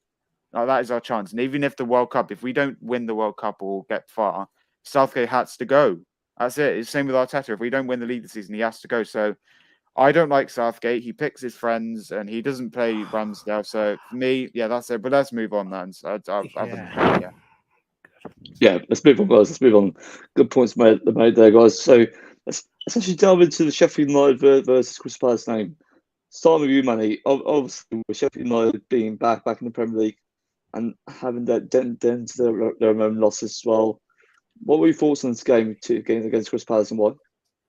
Yeah, again, I couldn't see this particular one, but obviously it was very interesting to see how Palace would be dealing without Wilfried Zaha and the whole uncertainty surrounding Eze and Elise and a few other players. And the Guaita controversy also hasn't really helped matters very much. But professional enough performance from them, a clean sheet. Sheffield United never really offered too many chances to try and get back into the game. Maybe there was one opportunity. And Sheffield United are another team who also they've played in the Premiership on several occasions. In fact, while Luton Town just missed out on being a part of that first Premiership season because they were relegated from the 92 First Division season. I think, Ryan's pretty much hit the nail on the head. I think Sheffield United, like Luton, are going to be in for a long season. They do have a few players like Baldock and Egan and others who were veterans of their last campaign. So they may be able to provide some know-how. And obviously, Fotheringham is their starting goalkeeper with Adam Davies as their backup. But Baldock, of course, is a Greek international. And I just think that they're going to have to really do some work tactically to try and, cope with some of what these bigger and more experienced teams will have to offer. As for Palace, well, they're continuing to be professional, and we've got them up next at Selhurst Park. We did beat them there last season very early. In fact, if memory serves me right, we played them in the first week of last season, 1-2-0. So we played them again, same venue, this time in the second match week. And obviously all signs should point to an Arsenal win, but I'll tell you what, unless we address the concerns that we had against Nottingham Forest, we could be in for a tough day over at Selhurst Park. And Roy Hodgson is no greenhorn manager. He's quite canny, so he will obviously have a role to play. And let's not forget, when we beat them last season, they were managed by a certain ex-Arsenal captain who perhaps harshly got sacked, but under Hodgson, performances and scores improved. So it'll be interesting to see how both these teams match up. Arsenal, Sheffield United. Crystal Palace. But Sheffield United do have some work to do, and they're going to have to really also pull their socks up and really try and continue to plod, and hopefully they'll find some moments of inspiration. But I tip them to go down as well in 19th position. I just don't know if they're quite well equipped for the Premiership this time around. I can agree more as well. Even with the outdated style play, they need to evolve if they want to stay up. Simple as that. Ollie, let's move on to you, mate. So Sheffield United suffered their first loss of the Premier League season in the early game of the season against Crystal Palace. So what are your thoughts on the game? Sheffield United, another team I tip to go down. My bottom three is probably Luton, Sheffield, and Wolves. The reason for Wolves is obviously they got a new manager now, and they've got rid of Jimenez and Neves. Neves obviously Saudi and Jimenez to Fulham. And also Adama Traore. Traore to Fulham. Yeah. For me, good game from the Sheffield United keeper, Wes Foderingham. He got Foderingham. He got 7 saves. John Egan as well. I know that guy. Oliver Norwood, same name as me. Great name. For me, Edouard got a goal. Obviously, they're without Sahar now. He's gone to the Turkish league, Galatasaray to be specific. And actually, I went to Turkey a week ago, and I met a few Turkish fans. They supported Galatasaray, and I told them about Sahar, and they were quite pleased about the transfer.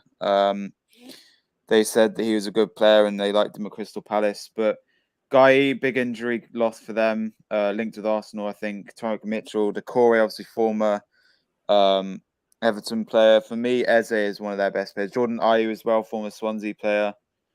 And obviously his brother plays for Crystal Palace as well.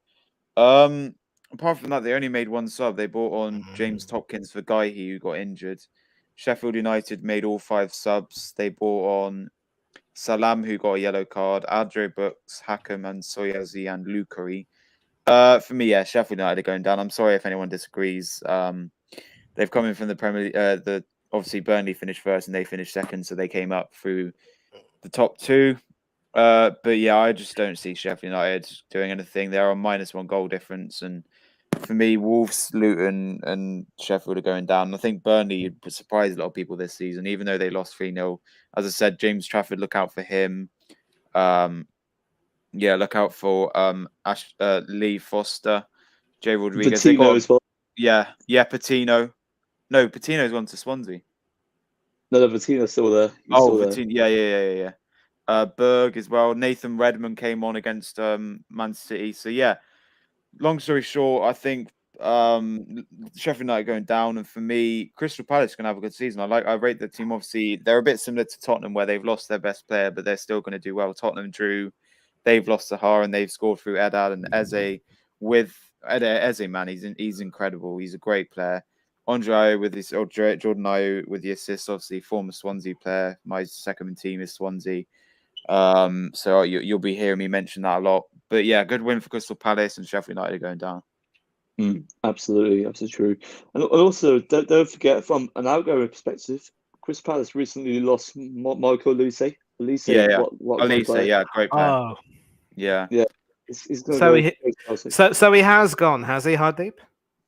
The rumours actually begin to circulate that he is. I think it's very likely at the moment, man. Okay.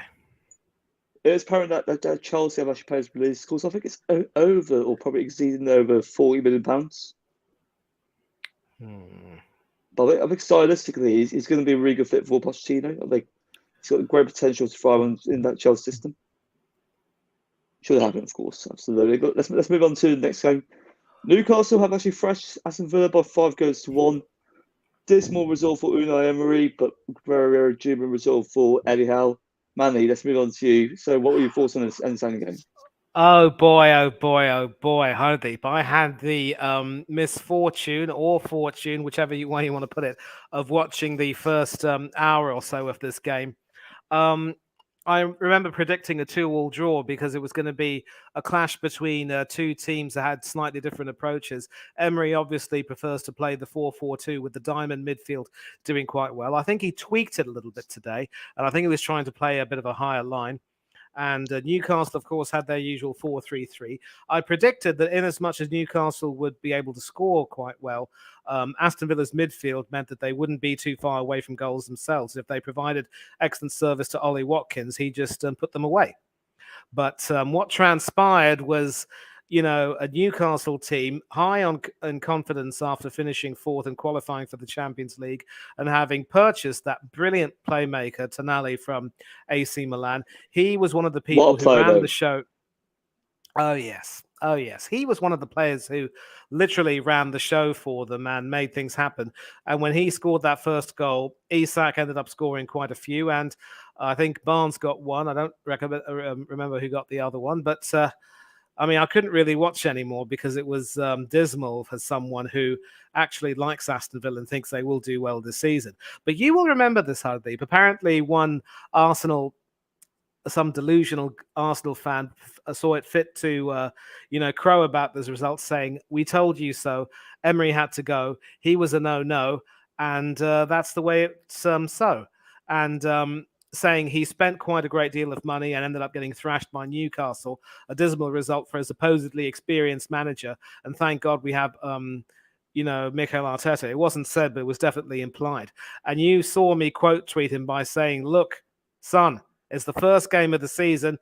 Villa just came up against a Newcastle team that blew them out of the water. They were confident. They were eager to, run roughshod over them. And Villa just didn't have an answer. Losing Tyrone Mings obviously didn't help matters much. He's also out with an ACL injury. The difference is Aston Villa do have some decent defensive cover in the form of Diego Carlos and Pau Torres, who joined the club from Villarreal, having worked with Emery before.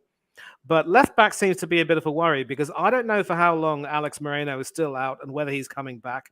And Luca Digne, he's decent, but he's certainly not a world beater. And Aston Villa were looking to try to get a left back. I don't know if they might consider doing one now. And Digne, there is some talk about Digne possibly being sold. So Villa could still make a move for Laporte from Manchester City, or even our boy Kieran Tierney from Arsenal, among others. Mhm. And I think they've also made a signing from the Turkish league. I'm not too sure what his position is. I'll have to, look that up. He might be a midfielder, maybe. And there were debuts for Pau Torres and Yuri Tillemans, who Villa purchased from Leicester City. But, Tillemans and Barnes being on opposite teams, I think Barnes pretty much improved why he's such an asset down the left wing. It's as if any right back over there would be, completely skinned. And I think it was in memory of that Villa decided to let Ashley Young leave. But Aston Villa also do have a few problems, and they're going to have to work really hard. I still think that they will recover. Newcastle, of course, are flying high. The Magpies flying high, pun intended. They could also do a little bit of tweaking to their defense, and maybe I wouldn't want to say their midfield now. All over the place defensively. You can't afford to concede 5 in one game. And I think Ezri Konsa made one dreadful error, which led to Isak scoring that second goal. And I think they just lost their shape. They lost their confidence after that. And I know a lot of Arsenal fans are going to crow about Emi Martinez. Look, he made some really good saves during that match. And if it weren't for him, it would have been 7-1 or 8-1. So every single goalkeeper will have those days. Every team's going to have those days. And how they're going to pick themselves up will remain to be seen. Of course, we Arsenal fans might remember that in Emery's second season, he didn't really start too well and things weren't getting any better, so he had to leave. But I still think that with Villa, he's going to get the backing he needs. He still knows how to play in certain conditions, and he's got some players who do respect him and his methods. They were just caught cold. And Villa are going to have to recover quickly. I have no doubt they will. But this Newcastle team, oh boy, are they going to be some threat to the big teams this season. And to think I actually predicted that they'd have a decline. Boy, oh boy, oh boy. It's the predictor's curse. It is actually. I mean, go back to Newcastle. Do you think they can possibly challenge for a Premier League title this season? It's hard to say, Hardeep, because there are some positions in that Newcastle team which do need a little bit of tweaking. In as much as Dan Burn can do a job, he's not going to be that type of person who can be trusted to really handle the big European nights. And when you've got Matt Targett and Paul Dummett as your backup left backs, it doesn't really say very much. I don't even know if Dummett's still at the club. Maybe he is. But this is why Newcastle are favourites to... so this is why Newcastle are favourites to try to get Kieran Tierney. And if they weren't able to get him in pre-season, I believe they will get him in the before the end of the transfer window. Obviously, Ryan disagrees. He doesn't believe that they can challenge, and maybe it is too soon to say whether they can challenge for the league, top of the league, it was after one game, Ollie. And by virtue of yes, Ollie, please don't interrupt, okay? They are top of the league by virtue of having played one game where they scored 5 and conceded only 1. So in terms of the metrics of goals scored and goal difference, they are top of the league. But you don't win a title for winning your first game by a big margin. And it is going to be a little bit of a stretch to say whether or not they'll challenge for the title, but they are going to put up some kind of a fight. And they are certainly going to, make other teams know that they are here and they are going to, really give some of the big teams a big run for their money. They'll want to really show that they belong in the back in the Premier League at the top level. They're going to want to show that they belong in the Champions League. I think the September transfer window will be key, and if they make some good signings, they should be on their way. And of course, Eddie Pope had a somewhat quiet game, but now he is back fit, and also very much a part of their plans. Dubravka's still there; he could also definitely have a role to play. And I don't think ex-gunner Joe Willock was in the squad. Yeah, but it was. You have Was he these. injured? You've got competition for places now with the likes of Tonali coming in. That could only be good for Newcastle, at least in this short run for this season. And then later on, let the chips fall where they may with regard to some players. Absolutely agree. Absolutely agree. Ollie, how about yourself? What were your thoughts on this enthralling game? Yeah, listen, great result for Newcastle. They're now top of the league. And I know Manny says it's just one game, but winning 5-1 in any game is incredible. Obviously, a game started. Tonali made an impact on his debut. Then obviously Diaby on his debut came back with a goal. Isaac, good for my fantasy team, but I brought him in. He got a goal. Martinez, Manny's favourite keeper, got a yellow card for a foul. I don't know why. Isaac got another goal, and then Wilson. Then the fifth goal was from Harvey Barnes, who came on and impact the game. He got an 8.5 rating from Callum Wilson, came off the bench to score as well. They made some interesting substitutions. Anderson came on for Tonali. Murphy came on for Almiron. Longstaff came on for Guimaraes. Wilson came on for Isaac and scored. And Harvey Barnes came on for going to score and scored. Obviously, Manny's suggested as well. Pau Torres, Telemans, and Diaby all came on for their debut. Regarding Terry Tillemans, I really think he should be starting. I wanted him at Arsenal. He was in the Leicester squad on deadline day, so he couldn't join. And now he's joined Aston Villa, and he's not even starting on the bench. For me, it's similar to Arteta. I really think Aston Villa should be questioning Unai Emery now. It happened to Arsenal. He joined Arsenal, stayed for 2 seasons, lost in the Europa League final. We finished 8th, and we had to bring in Arteta, and then obviously we finished 8th that season, 5th, 2nd. Now obviously we're going to win the league. They brought on Coutinho, Carlos, and Badis as well. Manny's favourite keeper, Martin, has got 7 saves, though. Pope got 5. So for me, look, not a very good day at the office for Villa. They are now bottom, so it was bottom versus top, basically. Newcastle top. So the top 4 is Newcastle, Brighton, Man City, Arsenal, and Palace. Bottom 3 is Aston Villa, bottom, Burnley, and Luton. But yeah, moving on to the game, man. Brilliant performance from Newcastle. I watched a bit of the game. I saw the Isaac goal and the Diaby goal and a few of the other Newcastle goals. And obviously, when we talked about I don't know if we talked about it yet, but I did watch the United game. Anthony Gordon got a yellow card, Bruno Guimaraes, Tamale, and Botman. And then for Aston Villa, Douglas Luiz, Martinez, and Cash got a yellow card. No one on the bench got a yellow card. Callum Chambers, former Arsenal player, is on the bench. Olsen, their number 2 keeper, is on the bench. For me, Martinez is a brilliant keeper. I think a lot of former Arsenal players are good. Obviously, Turner's at Nottingham Forest now. Martinez is at Aston Villa. Leno's at Fulham. Obviously, we've got Ramsdale. I don't know if I'm forgetting anyone else, but there's brilliant former Arsenal players who are goalkeepers, especially Martinez, Turner, and Leno. Also, he scared me. Yeah, they're all starting for their club, so it's good to see them happening. And I rate Ramsdale. I think he's a great keeper, and I know a lot of people are going to say Ray is better, but for me, Ramsdale all day long. He's my keeper. I have a fan page of him. I rate him so much. He's my favourite keeper. He should be England's number 1 as well, which I hate Pickford, man. I honestly hate him. Hate's a very strong word, though.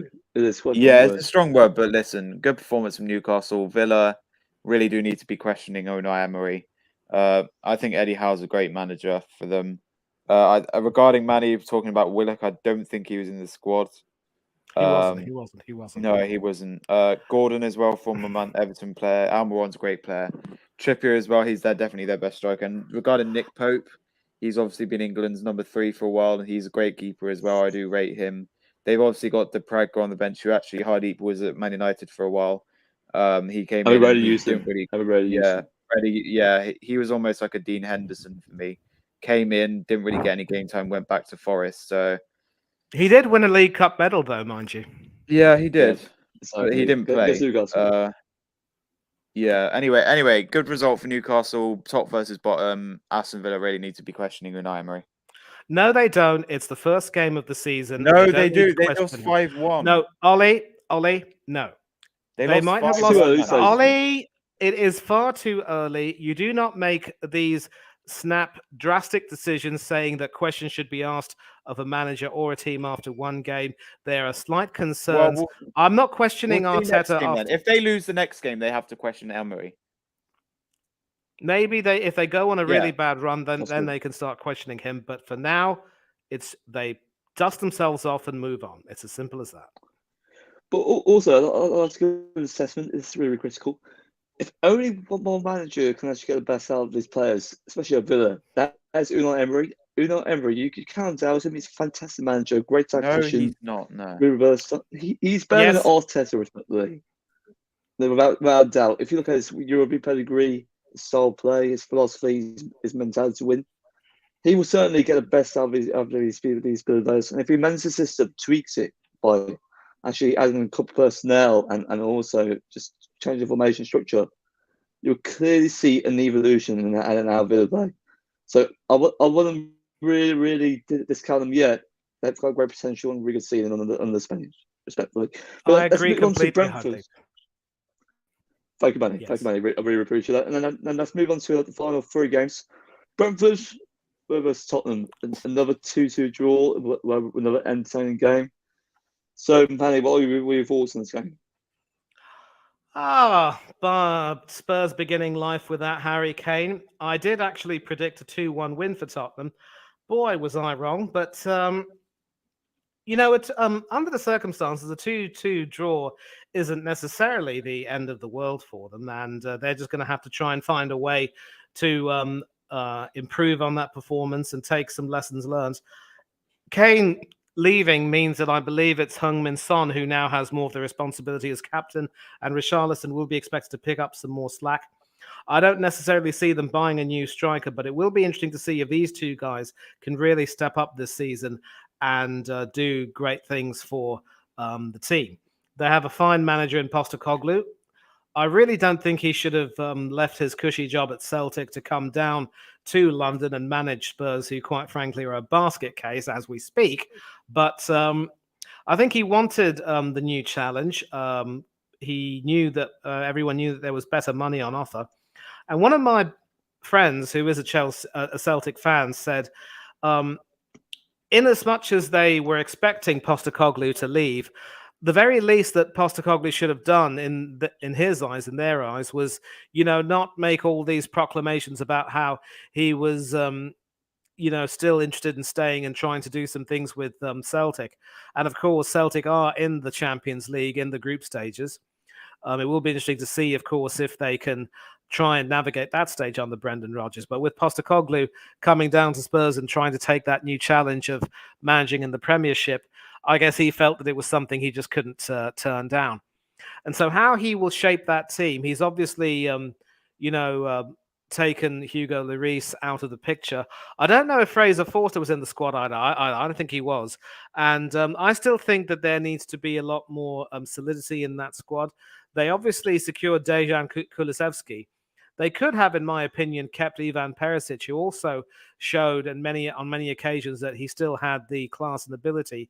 I suppose maybe they felt that, for some reason, it just wasn't quite worth it. I really don't agree with that. I think he was one of their better players in that season. But it is what it is, and Spurs have to try and move forward. As for Brentford, well, again, life without Tony, they still show that as long as they've got Brian and Mbeumo, they're still going to be a big attacking threat, especially with the midfield they have and the defense that they have. And Mark Flecken, their new goalkeeper, has sort of come in. I believe Strakosha's their backup keeper. Yeah. So Brentford can still certainly continue to do what they're doing. They can continue to punch above their weight, get some good results. They'll stay in the Premiership under Thomas Frank. I definitely don't see them, getting into a relegation fight. But I also sadly don't see them, challenging for a European position either. I wouldn't want to say that suits them necessarily, but I'd say a decent result for both teams, given that neither of them lost. A point gained is, better than a point lost. And I think Ryan mentioned there that without Ben Mee at the back, it probably wasn't their first choice defense. And Ben Mee, of course, ex-Burnley defender who played under Sean Dyche, he's been one of their better defenders at Brentford. So Ryan, thank you very much indeed, mate, for that mention. And I also want to say that in as much as Huddersfield have not had the best of starts this season, in the words of Howard Jones, also a Welshman, something that Ollie will like, things can only get better.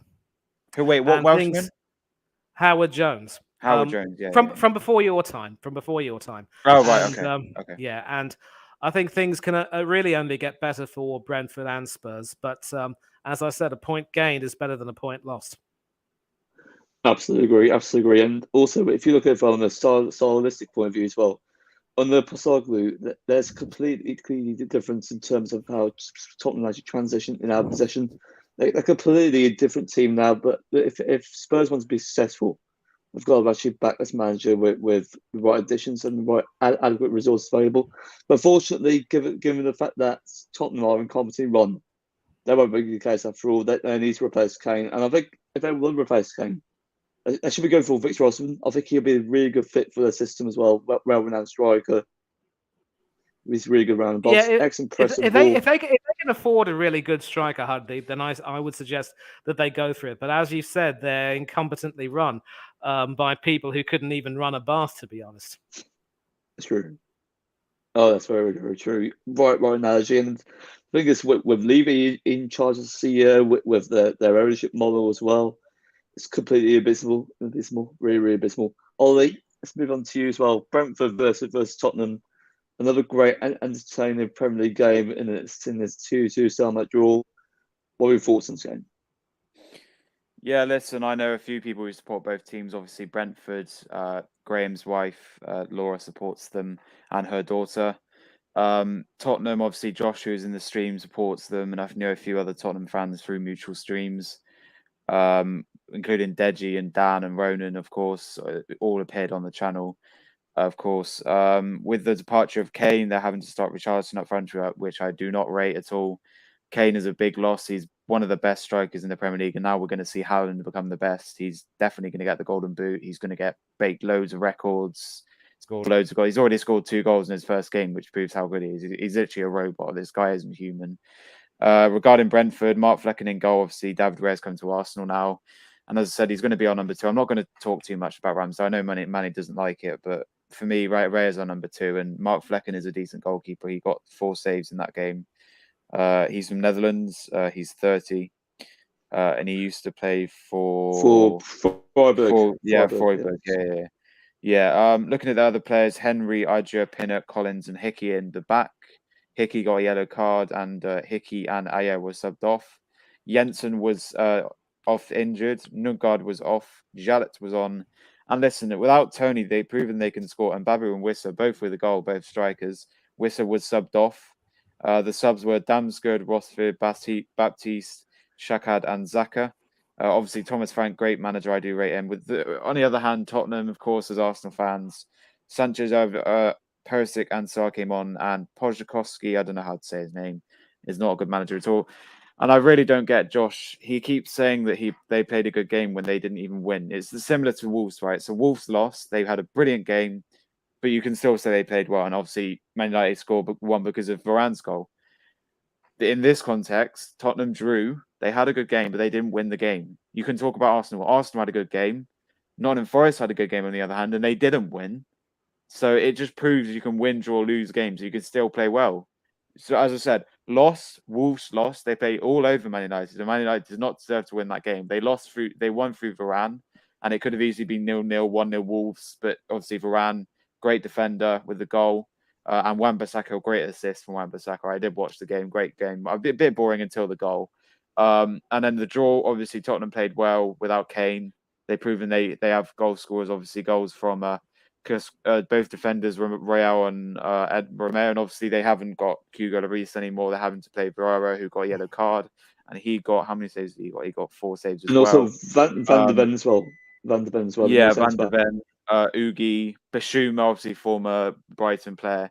Oliver Skip, best name in the world, got a yellow card. Kulusevski, Maddison, of course, came in and got a yellow card, and he got 2 assists. Wow.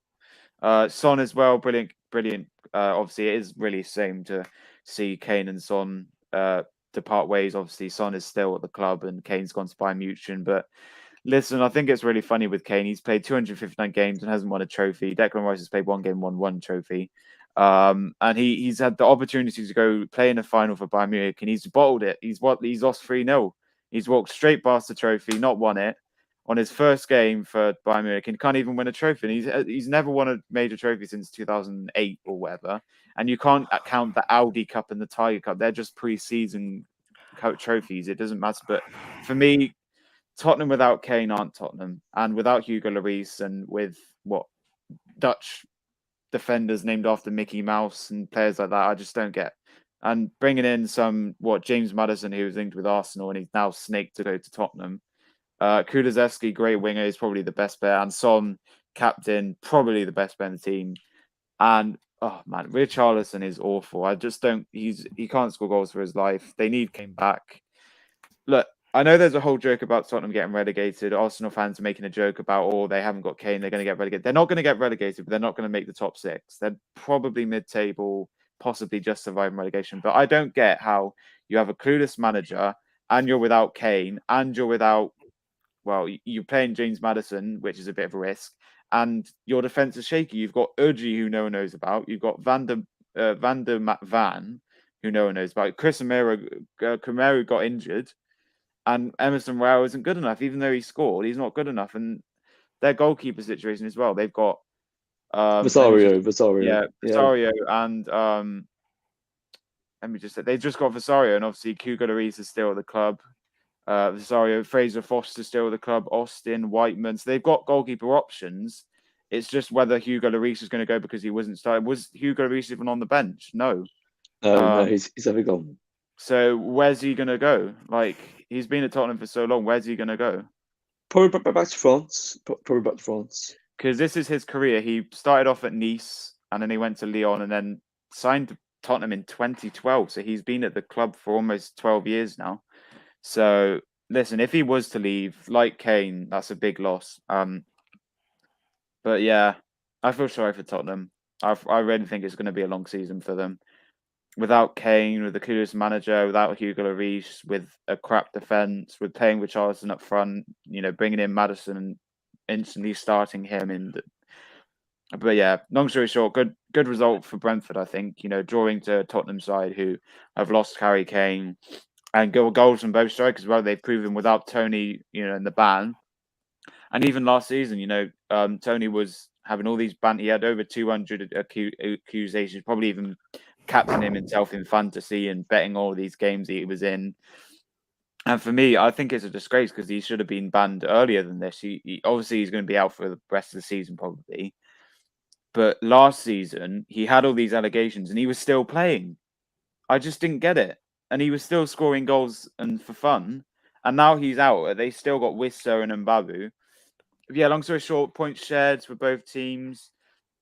They sit 8th and 9th, Brentford at 8 and Tottenham at 9th. So, yeah, pretty boring game, to be honest. Either side could have won, but points shared at the Brentford Stadium. I actually drove past the Brentford Stadium when I went to London, actually. It's a nice stadium. What's it called?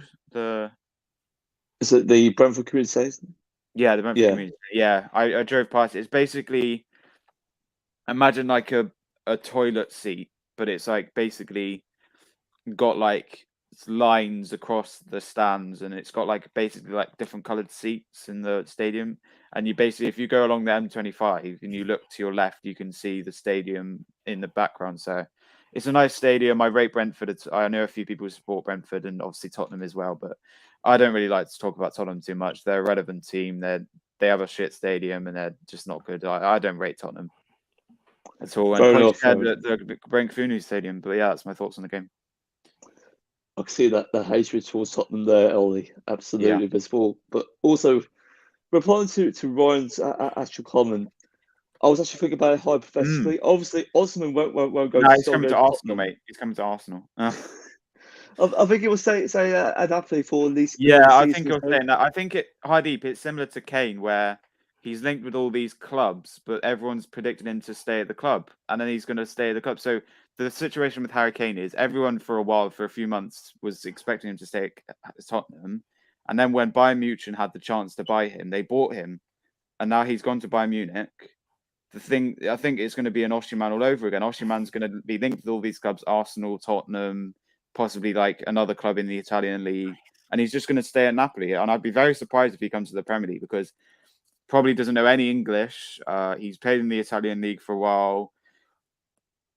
He's probably not going to fit in with any of the players, especially Arsenal. No one's Nigerian in Arsenal, and no one's probably. I mean, we've got a few African players, but I don't know if anyone's from Nigeria. But also, if you look at Saka as well, he's also of Nigerian descent. Oh yeah, and the thing with Nigeria as well, they speak English in Nigeria, so he's going to. I think he speaks perfect English. Yeah, he speaks perfect English. So I thought Nigeria would speak French or something, but a lot of African countries actually do speak English. Football overseas. He's from Kenya, and Kenya speak English. My dad went to Nairobi, which is in Kenya, and he did an African tour, and he went to Tanzania and all these places. But yeah, they do speak English in a lot of countries in Africa. So it's not a surprise that Osimhen does speak English, probably. But I don't see Osimhen coming to the Premier League. He'll stay at Napoli, and I'll be right surprised if he does make a move in the summer. I mean, it would be interesting in deadline day. I think it's either he stays at the club or a club is interested and he makes his medical. But I don't see him coming to England. I think he'll stay at Napoli. Unless Napoli receive a very, very excessive fee. Yeah, say they receive like 100 million bid. If they remove 100 million bid or more, then they'll take it. But anything less than 100 million, I don't think they're going to accept. Yeah, absolutely agree. And also, I believe if he potentially does come to the Premier League, I think he has got the profile and physicality and the. But Hardy, you've got to think he's quite old now, and I don't really see him fitting in any of the Premier League things. He's not going to fit in Man United. He's not going to fit. Ollie, please don't interrupt him. Let me say what he wants to say. Hardy, go on, Hardy. Yeah. To be fair, it's fair. He's not necessarily old. I'd say he's actually in his prime, about 24 years of age, but I think he's got great potential going forward. He's heading towards his prime. He's just a fantastic scorer. Without a doubt, world class. Definitely has potential to become one of the best strikers of all time, especially in Africa. After Ronaldo. Well, if you look at it from Ronaldo's point of view, Ronaldo's better than Haaland, and then obviously Kane and also Osman. And Messi. Yeah. And Messi. Messi, that could be quite debatable. He might be better than Ronaldo from a mentality or quality point of view, but Ronaldo's. That free kick he scored for Inter Miami was amazing. Did you see it? Yeah, absolutely fantastic. And let's move on to the last two games, guys. So let's actually focus on the Chelsea versus Liverpool game. Manny, another entertaining Premier League game. Chelsea should have won, but Liverpool they had the momentum early on, but they couldn't clearly finish those clear-cut chances. I believe there was a disallowed goal in that game. Disasi scored that after Salah had, I think it was Salah who equalised. And was he in offside position? I didn't see the highlights. I wanted to watch the game in its entirety, but I was sort of running here and there. Couldn't really catch some of the big moments. But again, it's Chelsea and Liverpool, extremely niggly at times. Two quality teams who will certainly put up some good football, but there will also be some very, niggly moments. And this is sort of how it proved. It was also one of those games where, basically one of those games where, it was a battle of wits at the end and which team could keep their composure. And both teams did have chances to score. I believe Alisson was probably the busier of the two goalkeepers. There was even a point in the second half when Sanchez, the new acquisition, also from Brighton, by the way, who very nearly, he made an error from a shot and very nearly allowed someone to nip in and score. But thankfully, his defense pretty much, bailed him out. And I find Chelsea's leadership decisions to be a little bit baffling, to give the captaincy and the vice captaincy to Reece James and Ben Chilwell. For me, Thiago Silva would have been best served as at least James as vice captain or even captain of the club himself, because the consistency in his performances and the leadership that he shows has shown with Brazil. Obviously, he's no longer playing with the Seleção, but he's still shown.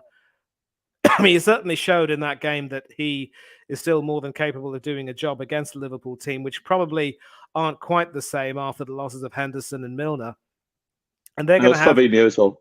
Yeah, and Fabinho, and they're going to have a bit of a rebuilding job as well. The front line looks quite decent, but it will be interesting to see how the likes of McAllister, Szoboszlai, and others really, settle in.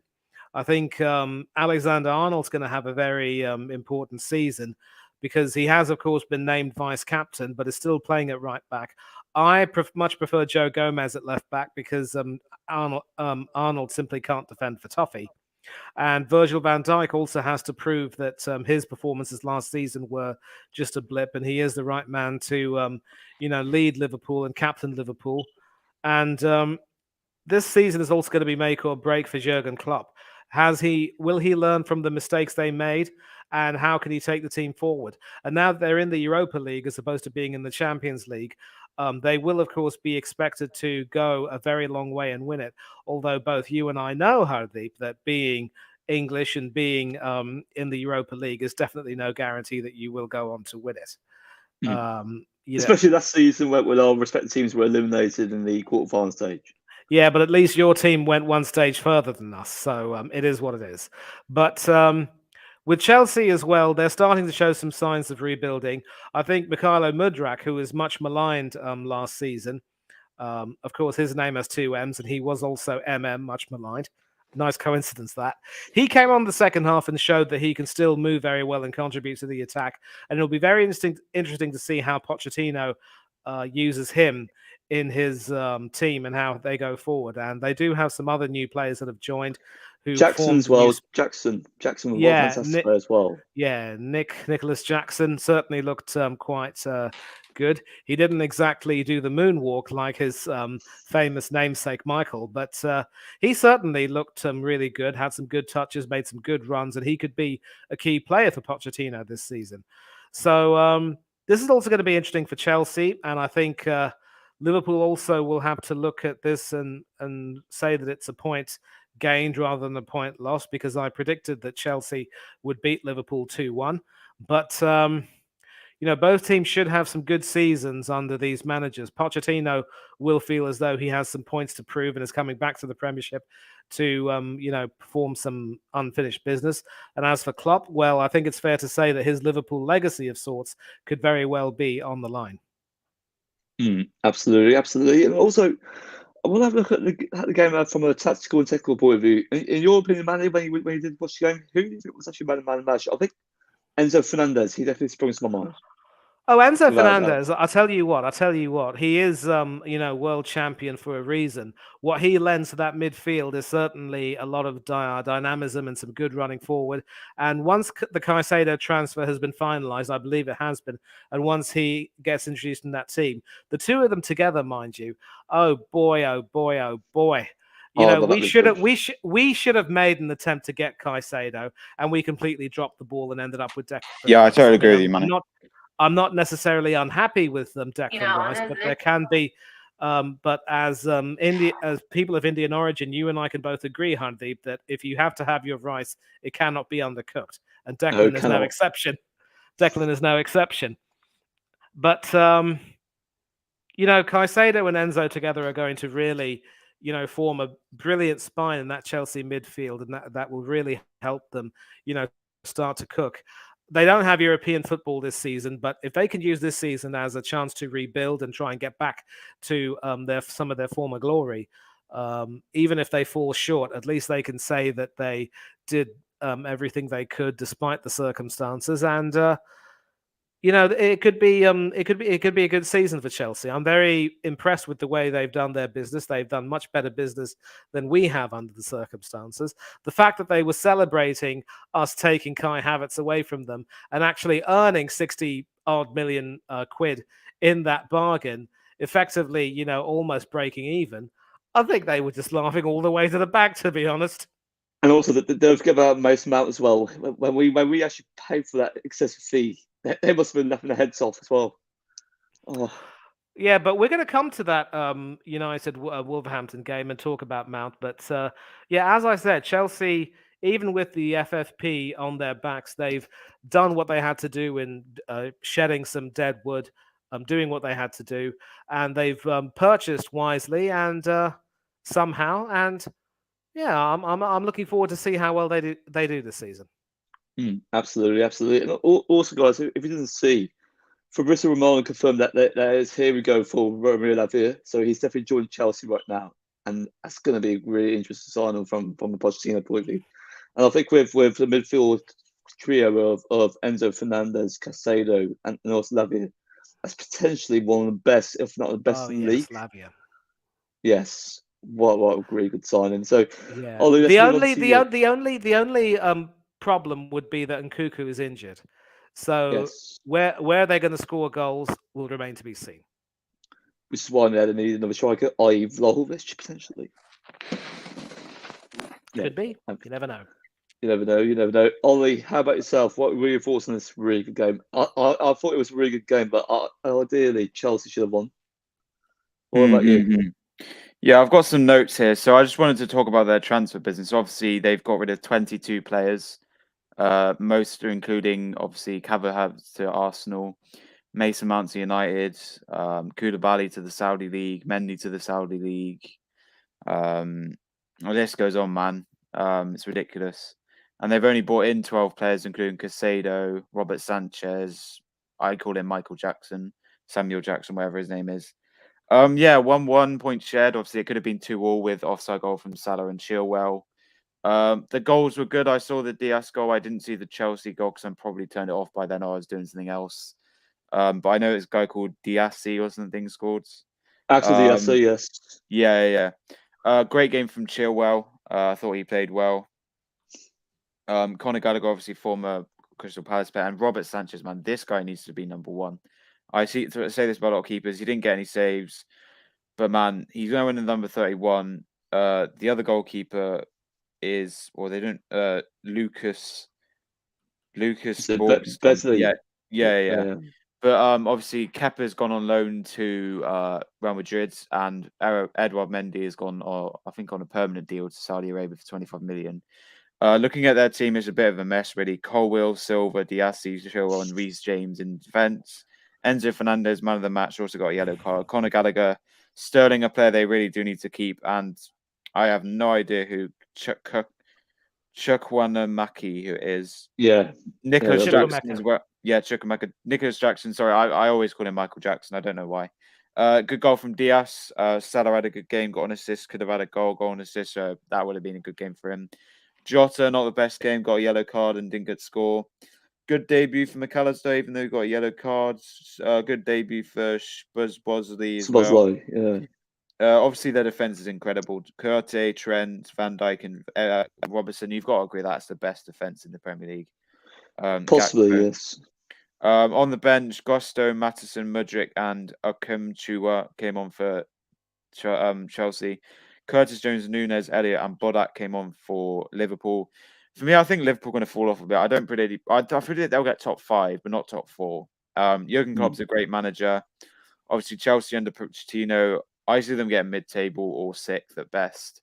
They definitely won't get top 4, top 5. Top 5 is now Champions League. 6th and 7th is Conference League and Europa League.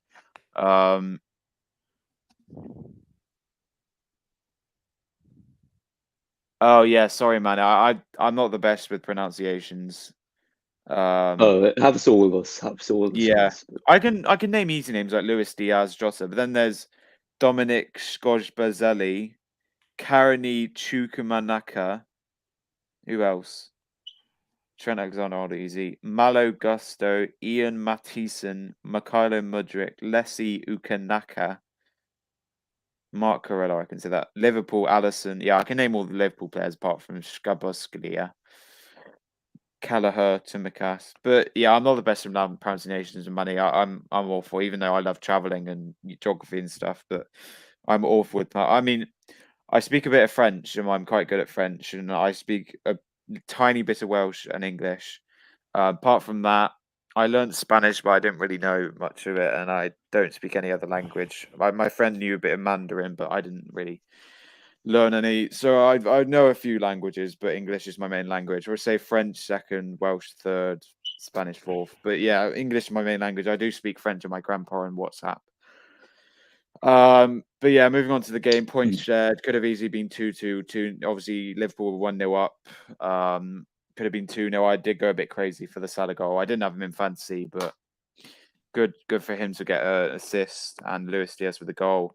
For me, I don't really see Liverpool's best starting 11. Do you play Jota? Do you play Nunes? Do you play what? Do you play Van Dijk? Gakpo as well.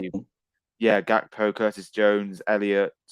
Do you play Kellier or Allison in goal? Matip, why isn't he playing? Timothy Joe Gomez on the bench. I look at the team. Obviously, you're bringing in 2 debuts. You're bringing in Salah, of course. No Mane. He's gone over to Al Nassr. Jota, I think he's more of a winger instead of a false nine. Should be playing Nunes. Gakpo isn't a midfielder. I'd probably bring on Harvey Elliott or Curtis Jones. Like that. As I said, their defense is incredible. Trent, not the best defensively, but he's a bit similar to Zinchenko, where he's a good midfield, but not the best defensively. Kanate, I think Joe Gomez or Matic should be playing instead of him. Van Dijk, one of the best centre backs in the world. Robertson, great left back, obviously Scottish international. And Alisson, he got 4 saves, one of the best Brazilian goalkeepers. As said, Robertson should be number 1, but he didn't get any saves in that game. But yeah, points shared, good result for both teams. Liverpool are 11th, 12th, and Chelsea 11th. So yeah, points shared, good result for both teams. Yeah, very good, guys. Really good analysis, both my review. So let's move on to the next Chelsea game. agree initial fee for 53 million. Southampton midfielder Romeo Lavia. Yeah, we talked about it earlier as well. Yeah. Here we go, confirmation from David Ornstein and also Fabrizio Romano that Romeo Lavia is set to join Chelsea on a deal with in excess of around about £53 million on probably a 6-year deal. That's a really good sign for Chelsea. Ideally, will revolutionise midfield. Also, let's move on to the last game. Manchester United 1, Wolves 0. I'd say ideally from a news point of view. Your local team, Wolves, Sadi. Your local team. Yes, my local team Wolves actually with fair with Wolves. So it's the team you support versus your local team. Ollie, please let him speak, and then you can ask your questions later. Sorry about that. No, it's all right, guys. But yeah, obviously with Wolves. On the Gary O'Neill, they were really expansive, excellent, aggressive in the final third. And for the first time around about 18 years, they were the first visitors to have over 73 attempts to go. That's a really incredible stat for Wolves. And we managed to win a game 1-0. But the thing is, with Ram, that awareness to actually head that go, courtesy of a great cross from Wan-Bissaka. Really good team go, but overall in midfield, with lack of physicality, with lack of tendency, that midfield consisting of Casemiro, Bruno, Mount, it's not going to work in long term. It's not going to work. We need that physicality, we need that intensity, and also this is the reason why Frankie De Jong or possibly Sofiane Amrabat would be ideal in long term. With that midfield, we are definitely going to struggle against top 6, and that needs to be addressed immediately.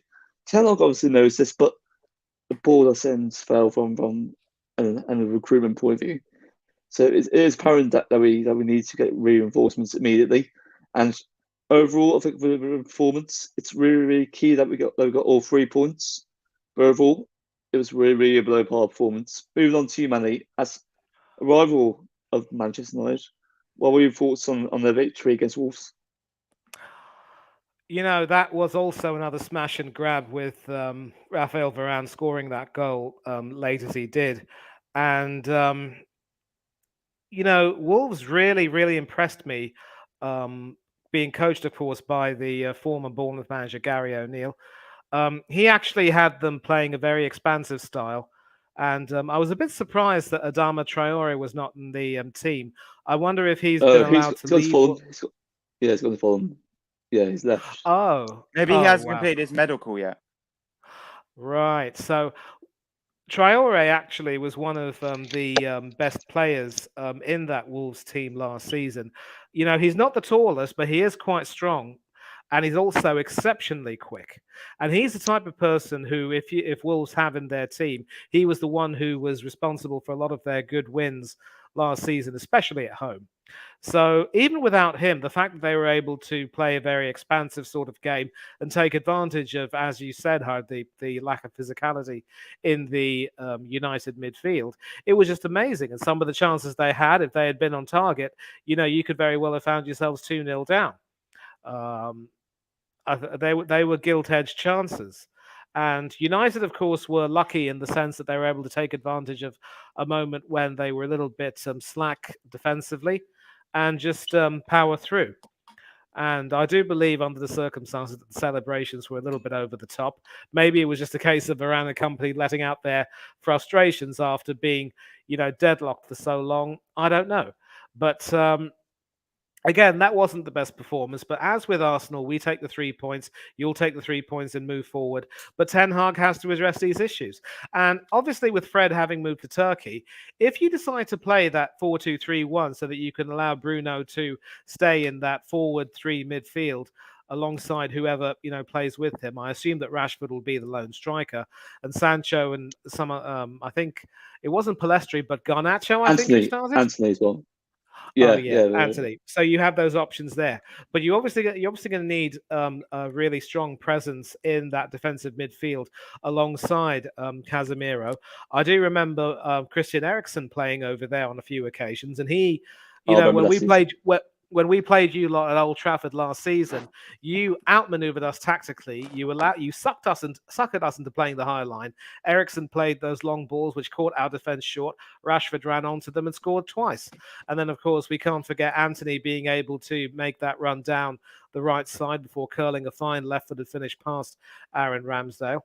And we and also, showed. Don't forget about Ronaldo. Ronaldo as well. When he came off bench, he created that space for Rashford to go in behind. What a great goal that was as well for the second game attempt last season. Yeah, but Hardy, what was the score in that game? Well, it was 3-1 to United. 3-1 actually. Yeah, but what was the score at home? What was the score at the Emirates? We're not talking about the home game. If we mention the home game, then you can mention. Bro, our record at Old Trafford is shocking. We need to win this season, otherwise I'll be mad. I'm aware of that, but let's not talk about that for now. So, but coming back to Ten Hag and his what he has to do tactically, he has to decide who can complement Casemiro and play well in that defensive midfield position, or he might have to bite the bullet and change the formation. And I'm not too sure that if he has the player, it can really work. And Bruno's best position, obviously, is as a part of the attacking midfield three in that 4-2-3-1. If you ask him to play in a 4-3-3, I think he might be a little bit overworked. And of course, JPT saying that Bruno setting up Aaron Wan-Bissaka to find Varane. And but he's also said that United can't keep having performances like that if they want to challenge for the title. And in the same way, we also need to look at our second half against Forest and say we have to improve. But having said that, again, don't look a gift horse in its mouth. Take the 3 points and then analyze each performance and find out, what you need to do and what you need not to do. And if the Maguire to West Ham deal falls through, there is a part of me that hopes that maybe it can somehow be made to work at least by the end of the September transfer window, because if you got Harry Maguire sitting on the bench, not getting any game time at all, and publicly making it clear that he is not willing to accept that situation if it means harming his England chances, it could cause a lot of disharmony. So you might need to resolve that position, especially if he's not going to be a part of your plans. And if it's not Eriksen, it can't be Scott McTominay either. I think hasn't McTominay left already, or is he he's still here? Still here. I mean, if we get Sofyan Amrabat, he'll be our 7th choice midfielder, especially with Remainer. Amrabat, brilliant mention. A key player in Morocco's run to the World Cup semi-finals. The perfect defensive midfielder, number 4. He and Casemiro would literally be a brick wall. I'm looking forward to seeing that happen, and I think you'll really have a good bulwark there with those two. Oh, I certainly hope so, but it depends entirely on Donny van der Beek as well. He's very, very close to leaving. If we do sell him eventually to Real Sociedad or possibly to a team abroad, that will certainly facilitate the need of getting Amrabat. And if we do have to sell McTominay, that's good. Neither him and Fred are good enough for what we need on the Erik ten Hag. And that'll be a sign of great efficiency going forward. And I think with what we were building, Amrabat will be a fantastic profile of the team.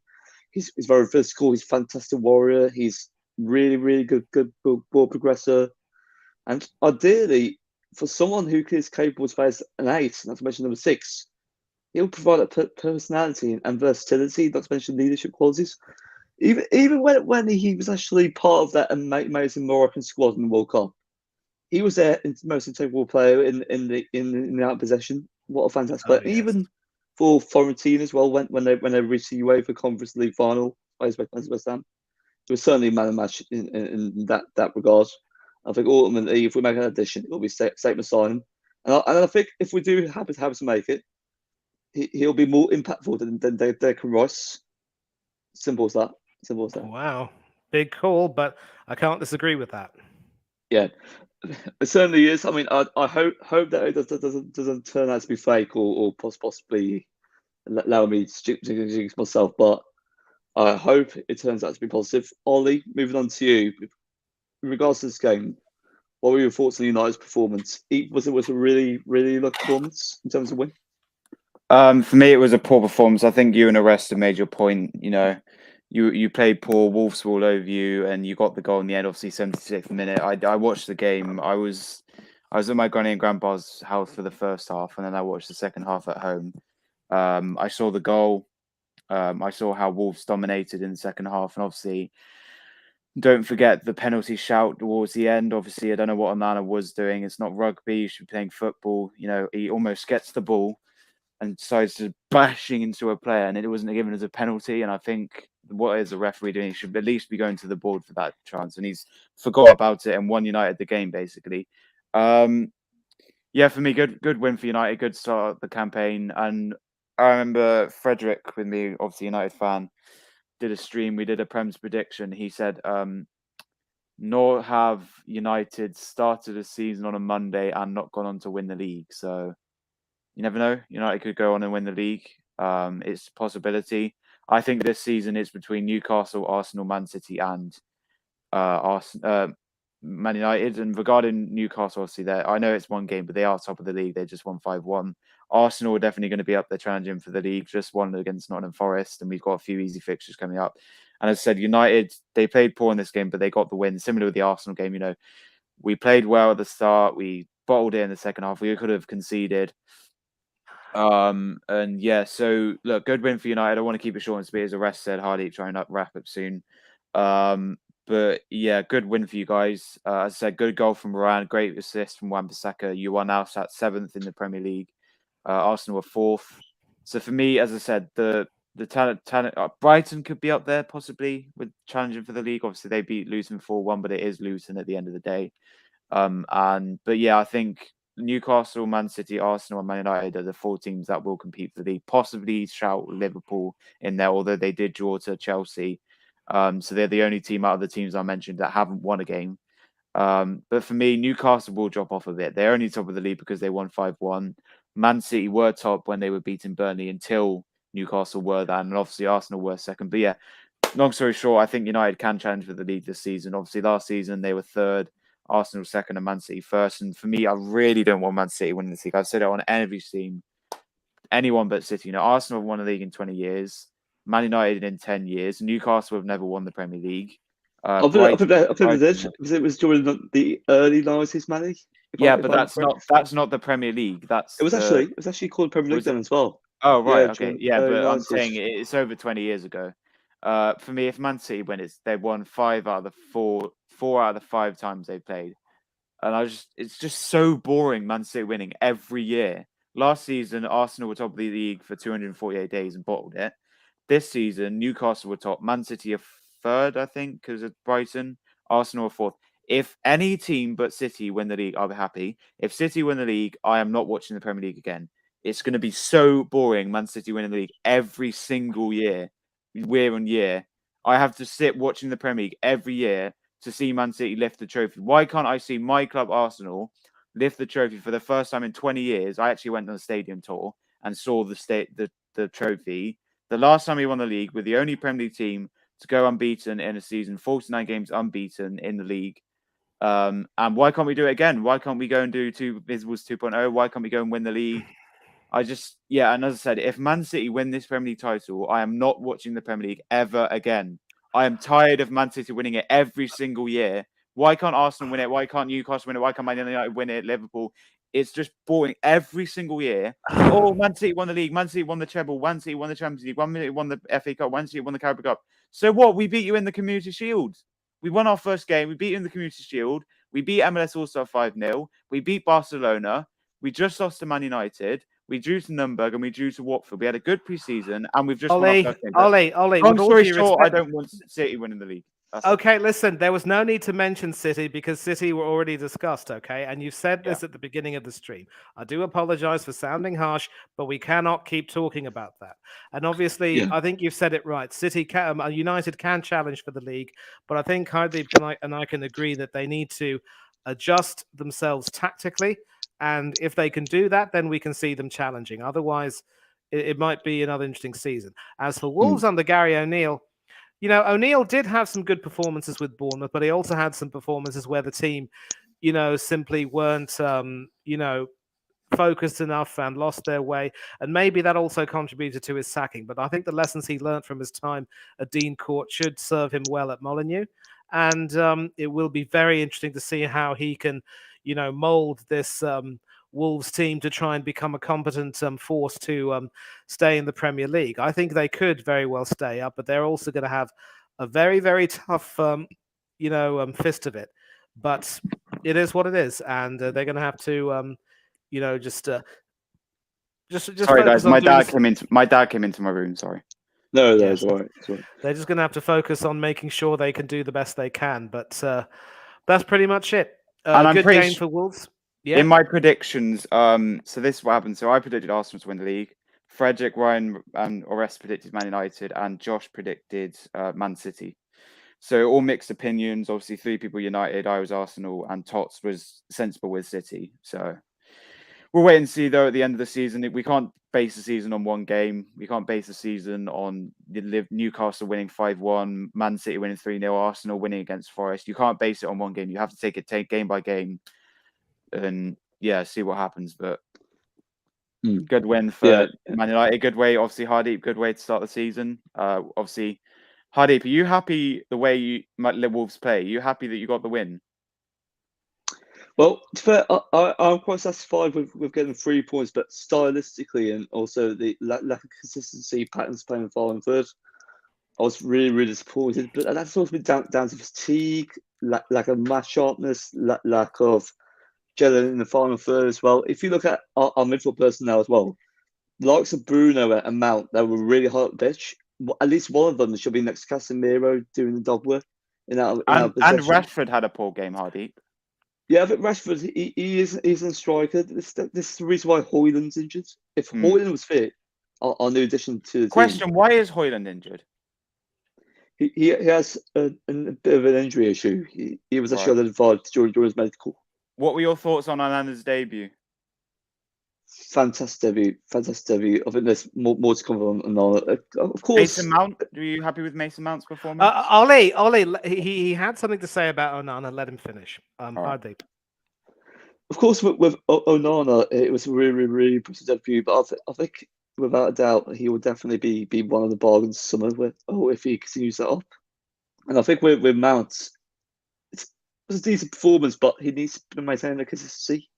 He's not really physical enough to be that CDM / ball carrying midfielder, which we need against Casemiro. We do need someone ideally like Amrabat as our regular guitar, and also stress is too much. That's so important. And I think if we are to win the league as well, if we are to overtake Arsenal and possibly City, we need to be consistent. We need to have the right mentality. We need to have identity. We haven't showed a consistent style of play on the Ericsson mark, and that's ultimately down to the lack of personnel, really, and the structure of the club. And to add, I think with Wolves as well, the reason why they're struggling on and off pitch is due to Fossen.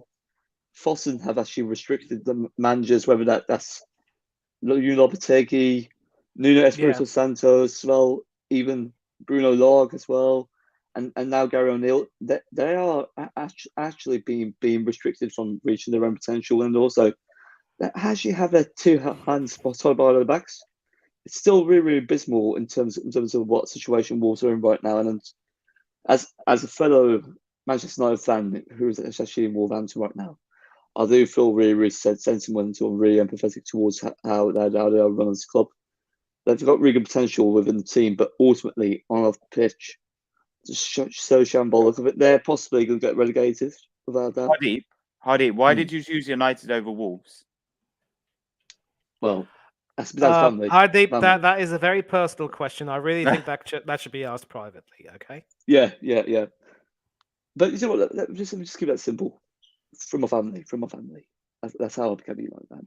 Simple as that. But before we wrap up, I'd like to give a really big shout out to Properties Kitchen. Big up to Raj as well. Fantastic guy, really good founder of Properties Kitchen in the east of London, I believe. But the service over there is absolutely fantastic. I've not been to there recently, nor have I been there yet. But if I do happen to see Ores or possibly everyone else in London, we'll definitely conduct a live Yeah, we stream need there. to link up, Hardy.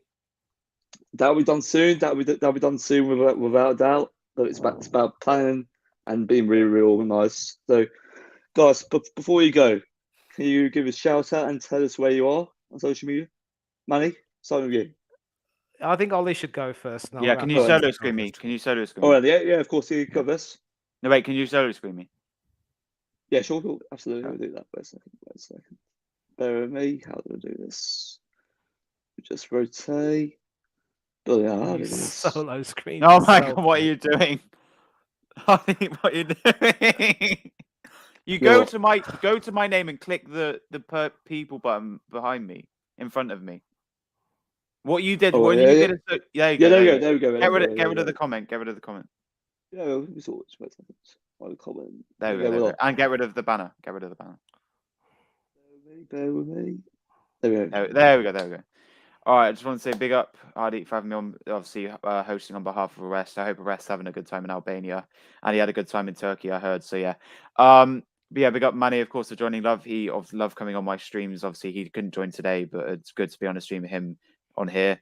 And big up Josh, who joined my stream earlier as well. Really good to have him on my show and here. Big up Connor as well. Wasn't on my show, but really good to talk to him on here. Football Overseas joined briefly. He was on my stream as well.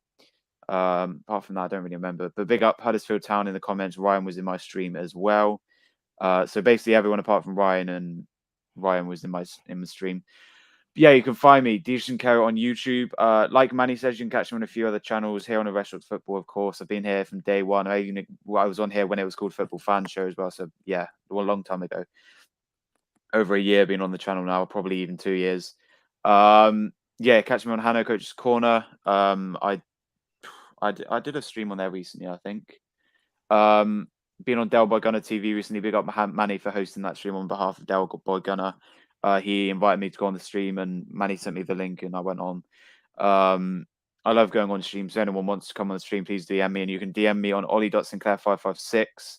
Just hit 800 followers. Big up for that. 200 away from 1K. The same with my Aaron Ramsdale fan page 1. That's my fan page all about Aaron Ramsdale. I post stories, obviously, I just posted about the David Raya situation. He is an Arsenal player confirmed. Just hit 800 on there. So the roads, obviously, I used to have an Udegaard fan page and that had 1K. And my old main account actually had 1K as well. So I'm trying to get both accounts to 1K. YouTube, DJ Sinclairo, as it says down there, just type in DJ Sinclairo, all capitals.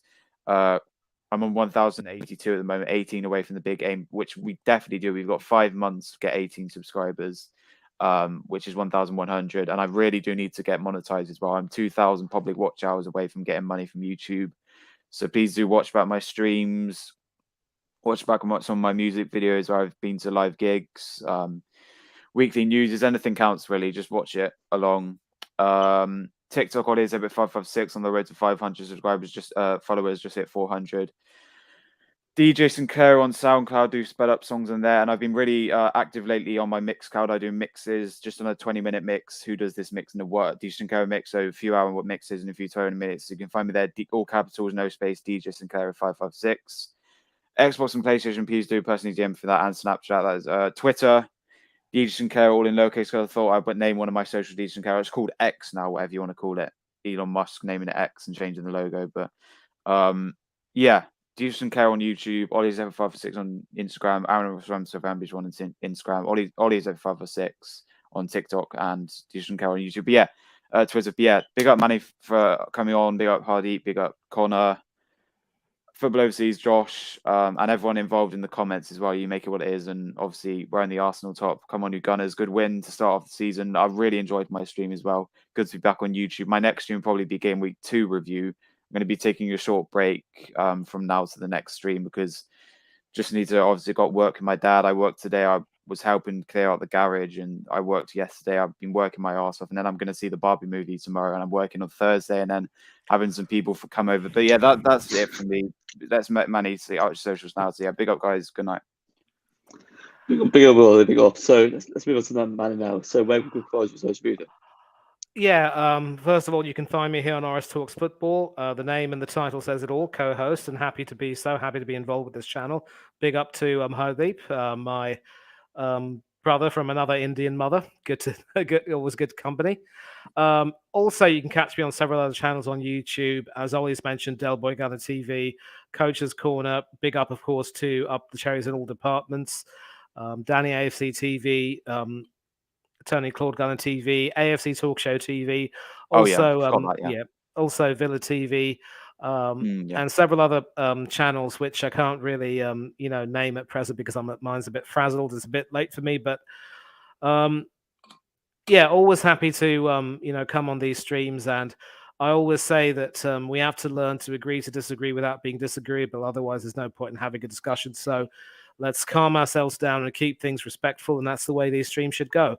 And I'm only sorry that the stream has taken a bit too long, but sometimes it happens the way it does. So big up to everyone involved. Big up to our other panelists, Connor and Josh, and also Kyle. Sorry they had to leave early, but hopefully when we get them back, it will be for a little bit longer.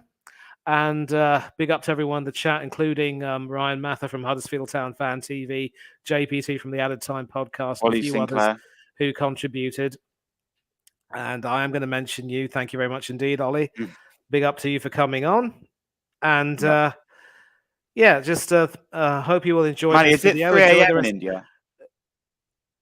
It's going to be 3. It's going to be 3:15. And thank you for butting in with that question. Sorry. It is quite long.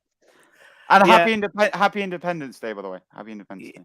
Yeah, thanks. I mean, technically, of course, it's over now, but right, okay. Yeah, it's another day, another chapter in the country's history, and I hope they can go forward. What does Independence Day mean?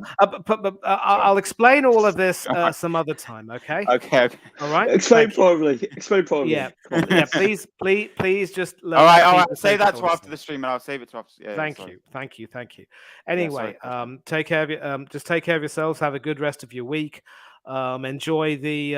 I think tomorrow will be the Super Cup between City and Sevilla, and of course, Women's World Cup semi-final between Australia and England. So enjoy those sports on offer if you're watching them. Take care of yourselves. Be safe. Be happy. Don't do anything that us panelists wouldn't do. We wouldn't do that. For now. Yeah, for now. Time for me to head off to sleep. Big up, Manny. Big up. Go to sleep. Big up, guys. Big up. And also, once again, big shout out to the community, like Ryan, JBT as well. Connor. JBT was on my stream actually as well. So big up JBT for coming on my stream.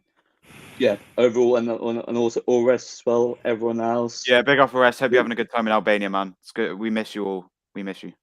Oh, absolutely, brother. And I hope you're making the most of it. Memories are really important. You've got to cherish it. Well, I know he's had a few weddings and parties, so I'm sure he's enjoying himself. Oh, we're certainly sure he is. Absolutely. And the thing is, even with it being a new season, there is more yet to come on our. And I think the channel isn't a Rest Talks Football without a rest. You can't have a channel without a rest, really. Absolutely, he is a fan of the channel. He's always a regular on my channel. So today was the only stream I had without him.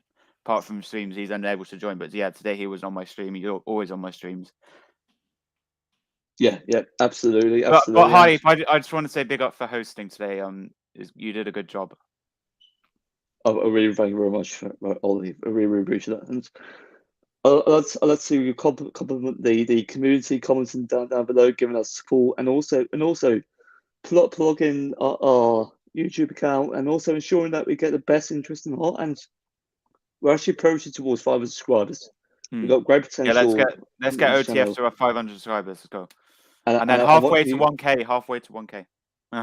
Yeah, one step at a time. One step at a time. We got to be consistent. Yeah. How many subs are we on, Hardeep? I'll tell you over 465 or maybe less. Right, cool. Yeah. Well, we do this have check efforts, but overall, guys, have a lovely night. Take care, and always cherish life. It might be your last, but you've always got to Come on, you appreciate Gunners. it, no matter what. Also, big up to the panel. Good night. Big up, Hardy. Big Goodbye. up, Manny. Big up. Bye, guys. Bye. Bye.